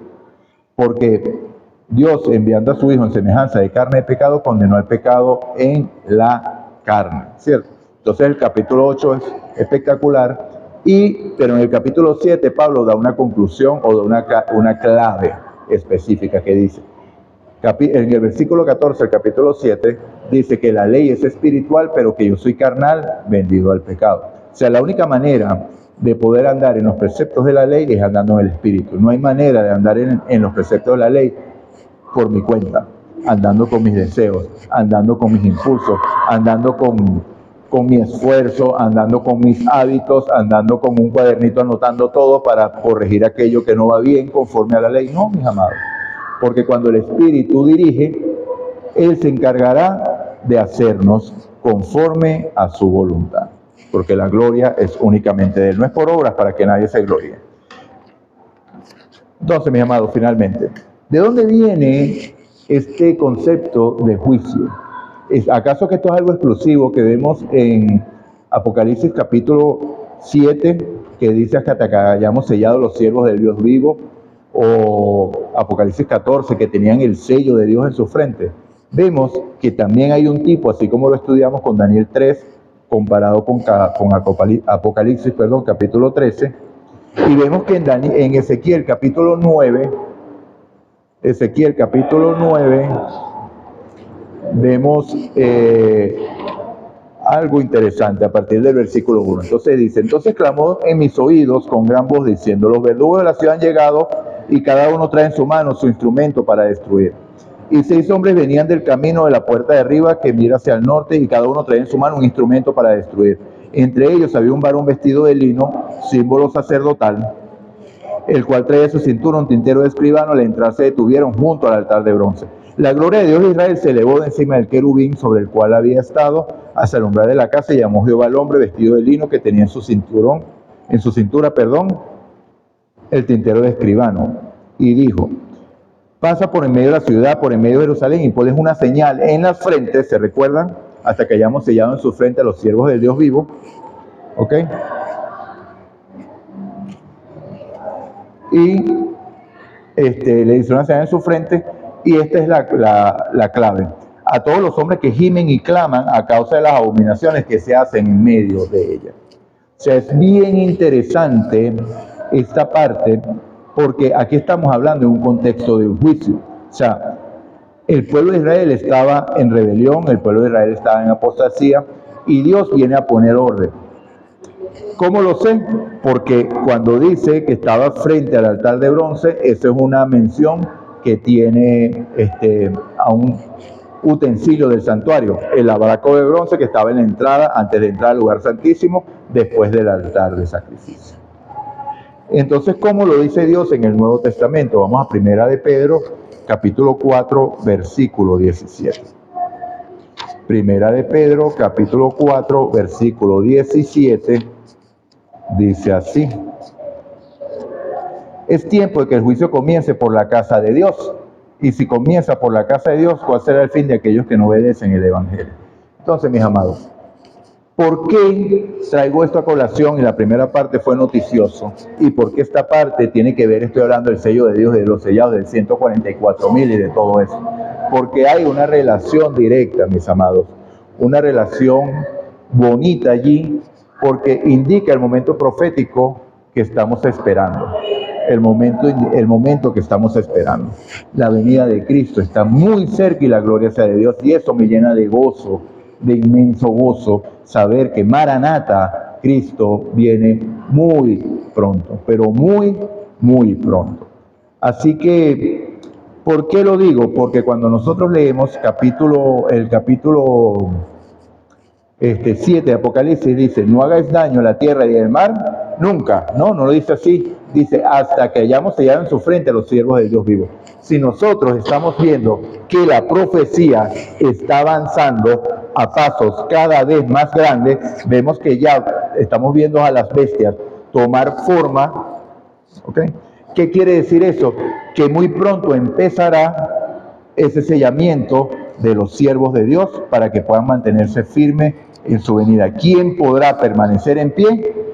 La respuesta la consigue Salmos 15, Isaías 33, Apocalipsis capítulo 7, lo dice los 144,000, y Apocalipsis capítulo 14, versículo 1, que estaban en pie en el monte de Sión, junto al Cordero, y luego son trasladados al trono celestial. Mis amados, ¿por qué me llena esto de gozo? Porque al empezar ese sellamiento, hay un grupo que tendrá el carácter de Dios y se va a cumplir Apocalipsis capítulo 18. Y vi venir otro ángel y la tierra fue alumbrada con su gloria. O sea, la gloria de Dios iluminará toda la tierra. Pero, ¿cuál es lo más significativo de que de que esté este pueblo que esté a punto de ser sellado en sus frentes? O que está siendo sellado en sus frentes. Mientras la agenda de la serpiente avanza, la agenda de Dios también. Entonces hay un grupo preparándose y por eso es que se ve una separación, también se ve en el pueblo de Dios. No sé si usted la ve, yo sí la veo claramente. ¿Por qué? Porque estas promesas que leímos de Ezequiel 36 solamente son para aquellos que las creen. ¿Usted cree que Dios lo puede limpiar, que Dios lo puede lavar, que Dios quitará su corazón de piedra y Dios pondrá un corazón de carne, que Dios pondrá un espíritu que lo hará obediente a los preceptos, mandamientos y los pondrá por obra? ¿Sí lo cree? ¿O es de los que cree que usted tiene una naturaleza pecaminosa que no puede ser vencida ni por la gracia de Dios? Yo nací pecador y en pecado me concibió mi madre. Que utilizan el Salmo 51:5. En maldad fue concebido y en pecado me concibió mi madre. Entonces nazco con una naturaleza dada al mal, que todo lo que hago es pecado. ¿Será así? ¿O hay una promesa de que ese pecado puede ser vencido por la gracia de Dios? Esto no es perfeccionismo, como lo quieren hacer ver, de que yo estoy impulsándolo a usted o que diciendo que yo puedo ser perfecto e impecable. No. Yo lo que estoy estimulándolo a usted y a mí, enseñándole que así como yo aprendí, que debemos depender de Dios para poder vencer. tomar decisión cada día por Dios. Esa decisión se toma aquí, por eso que el sello de Dios va en la frente. Esa decisión se toma en la mente, porque en la mente es donde se da esa lucha tremenda entre hacer las cosas del espíritu o hacer las cosas que manda la carne. La carne quiere satisfacción y va a buscar la manera de satisfacer. Va a intentarlo usted interiormente. Me provoca un helado. Esa mujer sí está linda. Esa cerveza se ve fríita. Uy, pero es que un cigarrillo no me hace mal. Pero ¿qué tiene de malo si todo el mundo lo hace? El Espíritu Santo te va a indicar claramente el camino, porque el Espíritu Santo te convence de pecado, de justicia y de juicio. Entonces, mi amado, cuando te toque la hora de la decisión, ¿quién vencerá entre el espíritu y la carne? Indudablemente, aquel que esté más fortalecido. Y aquí me atrevo a traer la parábola, la metáfora, o como quieran llamarlo, del hombre que tenía los dos perros que le gustaba poner a pelear. Alimentaba a uno y al otro le daba menor cantidad de alimento. Entonces, cada vez que estos perros peleaban, obviamente que el que alimentaba más era el que ganaba. Así también le digo a usted y me digo a mí. Si yo alimento la carne todos los días y solamente busco la Biblia una vez a la semana, oro 5 minutos al día, escucho música del mundo, voy a lugares del mundo, comparto con la gente del mundo, o sea, cuando me toque tomar decisiones de vida, ¿qué decisión voy a tomar? La decisión del mundo. Recuerden que Jesús dijo, estamos en el mundo, pero no somos del mundo. Y estas cosas os digo para que en mí tengáis paz, dijo. En el mundo tendréis aflicción, pero confiad, yo he vencido al mundo. Y si usted deja que Cristo desarrolle su carácter en usted, usted también lo va a vencer. Entonces, traigo esto a relevancia porque de verdad que hay gozo en mi corazón al ver que todas estas cosas están pasando, que esas noticias están avanzando, que la profecía está avanzando rápidamente, porque significa que muy pronto vamos a casa. Y pronto se logrará lo que Cristo está esperando. Y lo voy a decir desde aquí, para poder leerlo mejor. Fíjense lo que dice, lo que Cristo está esperando. No sé si ustedes pueden leerlo. Ojalá pudieran aumentar un poquito la pantalla. Dice, Cristo espera con un deseo anhelante la manifestación de sí mismo en su iglesia. Estos son escritos de la hermana White, profeta del Señor. ¿Ok? Inspirado por el Espíritu Santo, como es inspirado el canon bíblico. Cristo espera con un deseo anhelante la manifestación de sí mismo en su iglesia. Cuando el carácter de Cristo sea perfectamente reproducido en su pueblo, entonces vendrá Él para reclamarlos como suyos. Eso lo conseguimos en el libro La Educación, página 36, párrafo 5. Entonces, mis amados, cuando Apocalipsis 14:1 dice allí que estaba en el monte de Sión y el Cordero, y con él 144,000 que tenían el nombre de Dios escrito en sus frentes, significa que tenían el carácter de Dios. Por eso estaba en el monte de Sión con Jesús, con el Cordero, y los llevó al trono celestial, que después lo vemos en el versículo 2 del capítulo 14. Cristo espera con un deseo anhelante, cuando el carácter de Cristo sea perfectamente reproducido en su pueblo, entonces vendrá Él para reclamarlos como suyo. Juan 14, 1 al 3. ¿Creéis en Dios? Creed también en mí. En la casa de mi Padre muchas moradas hay. Si no fuera así, os hubiera dicho, voy pues a preparar lugar para vosotros, y si me voy, vendré otra vez. ¿Y a quién va a buscar Jesús? Y me buscaré a mí mismo. ¿Para qué? Para que donde yo estoy, vosotros también estéis. Esto vendrá a reclamarlos como suyos cuando representen su carácter. Palabras de vida del Gran Maestro, página 47-48. Todo cristiano tiene la oportunidad no solo de esperar, sino de apresurar la venida de nuestro Señor Jesucristo. Si todos los que profesan el nombre de Cristo llevaran fruto para su gloria, cuán prontamente se sembraría en todo el mundo la semilla del Evangelio.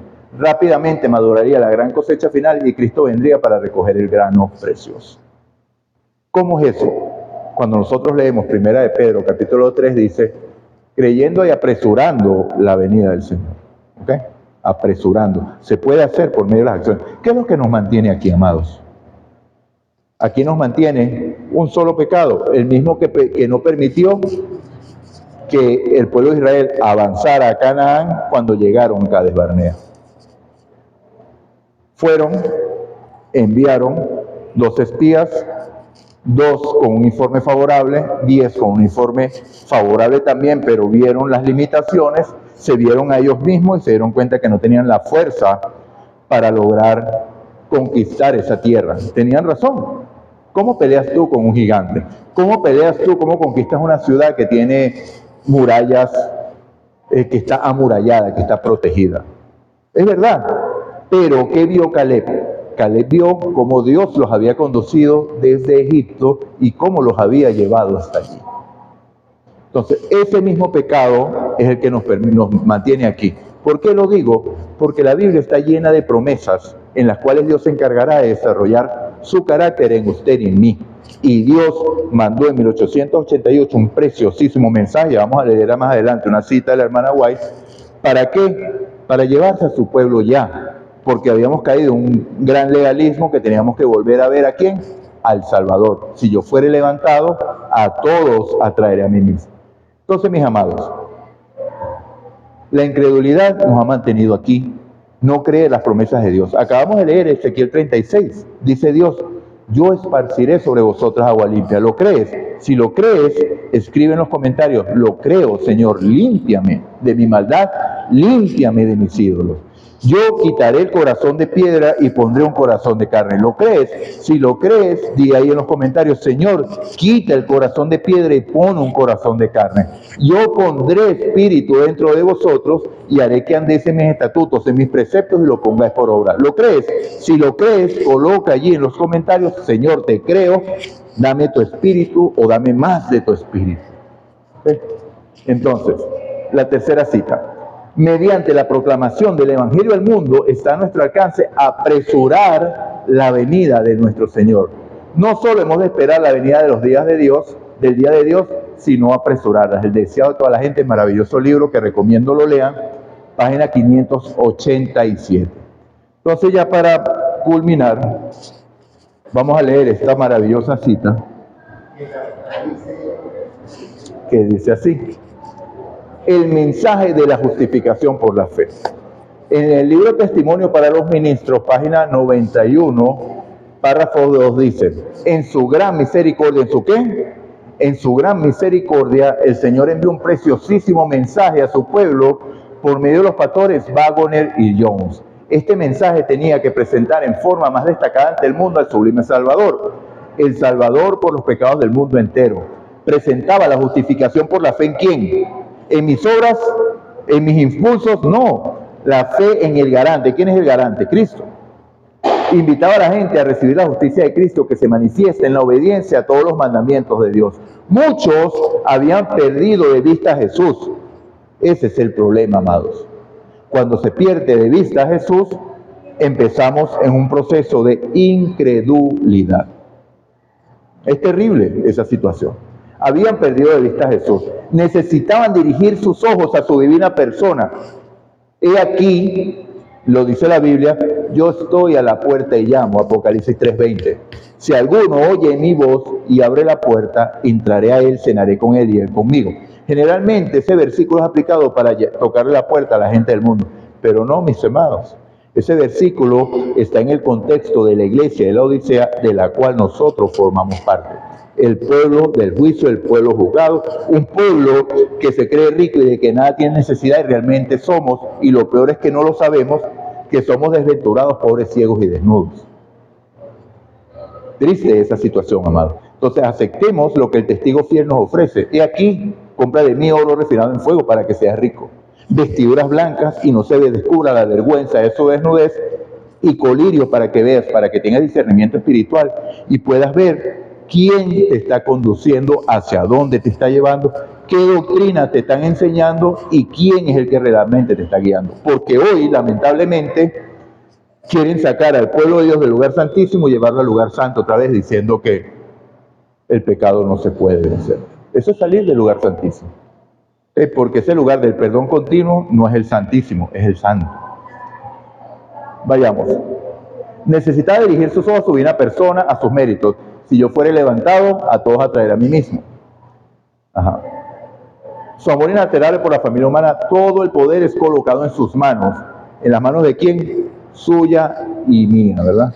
Perdón, en las manos de Cristo. Todo mi poder en las manos de Cristo.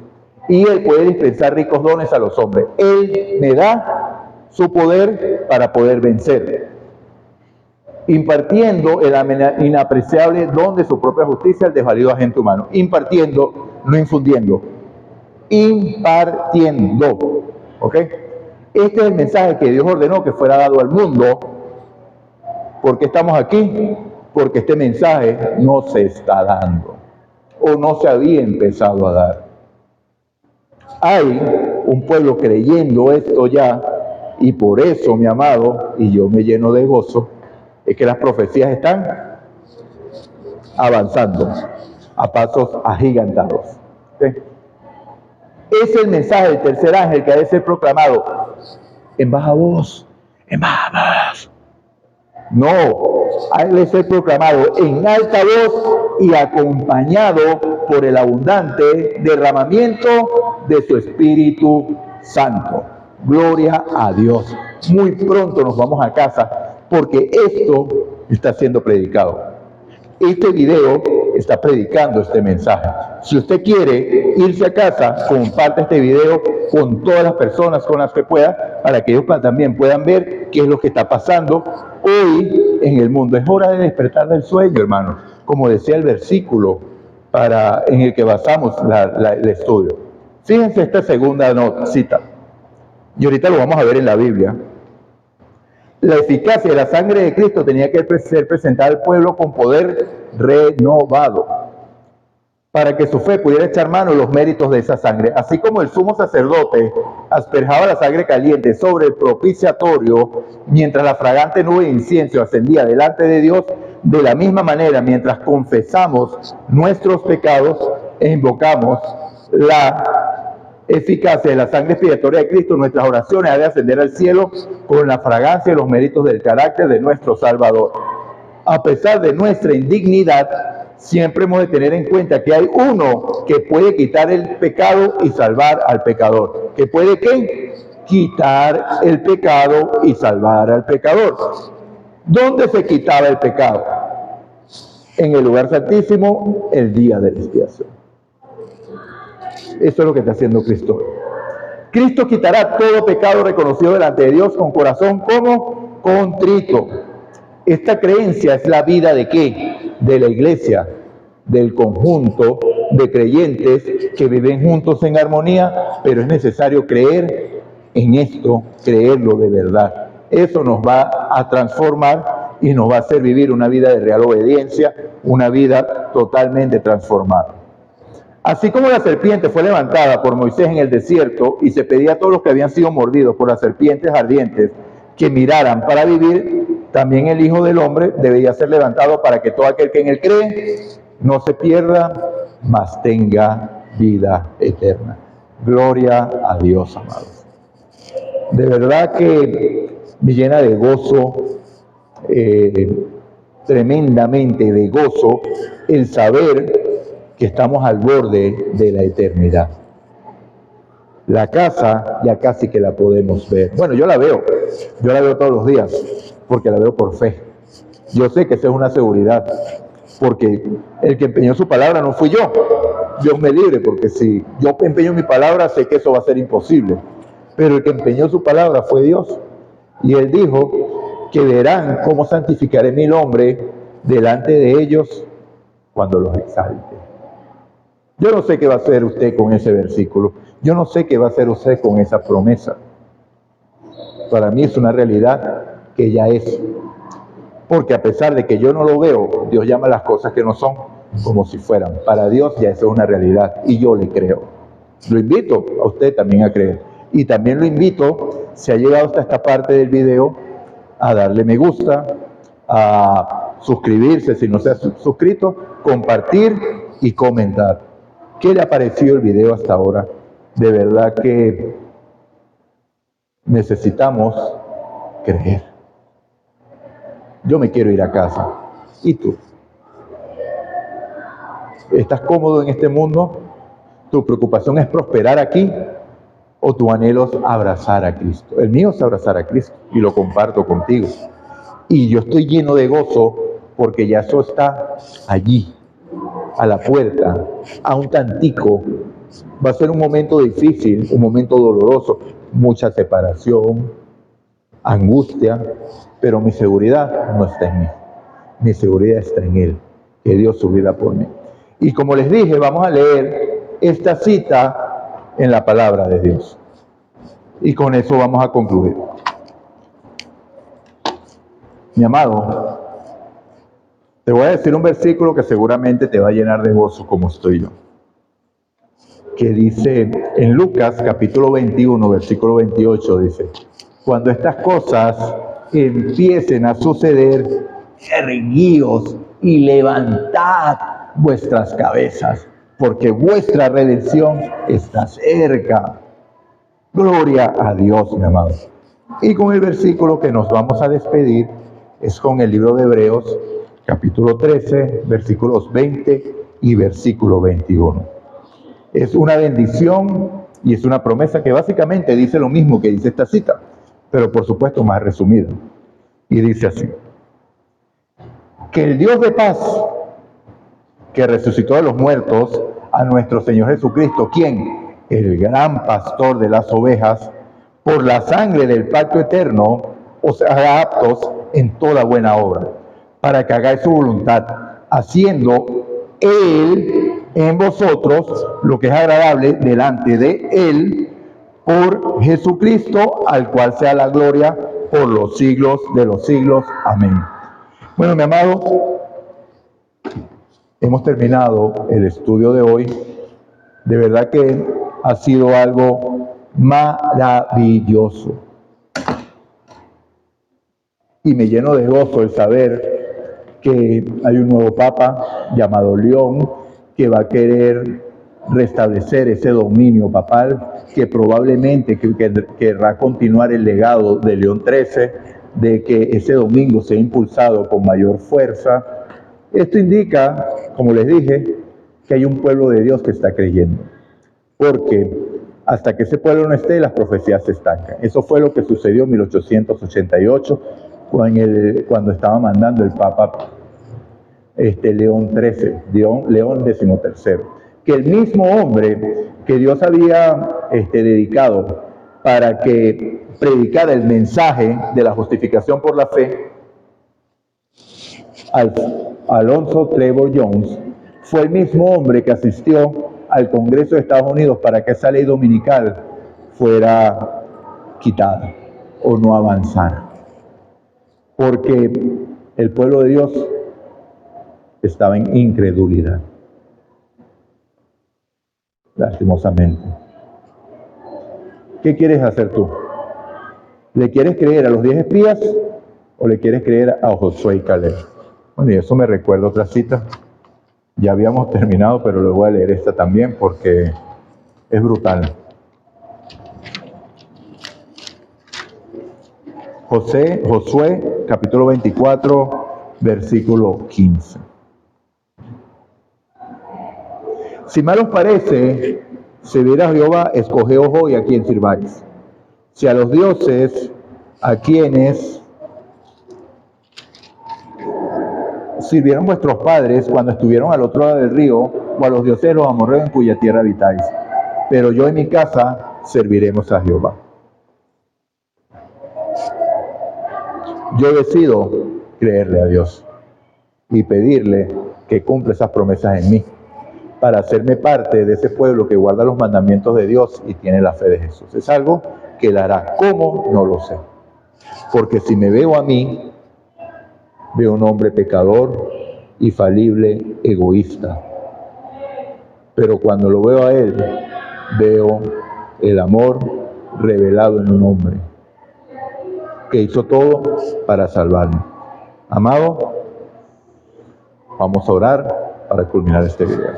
Yo me voy a colocar de rodillas. Te invito en oración. Señor Dios y Padre nuestro que estás en el cielo, alabado, glorificado y honrado sea tu nombre.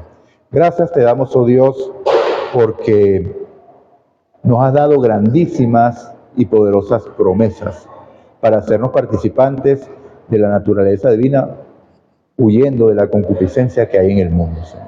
Esta es otra promesa, pero te deseo de corazón, Señor, que me laves. Límpiame de mi maldad, lávame de mi pecado. Quita este corazón de piedra, pon un corazón de carne, renueva un espíritu recto dentro de mí. He pecado contra el cielo, he pecado contra ti, mi Señor. Oh Señor, te pido perdón por las abominaciones que se hacen en medio del pueblo.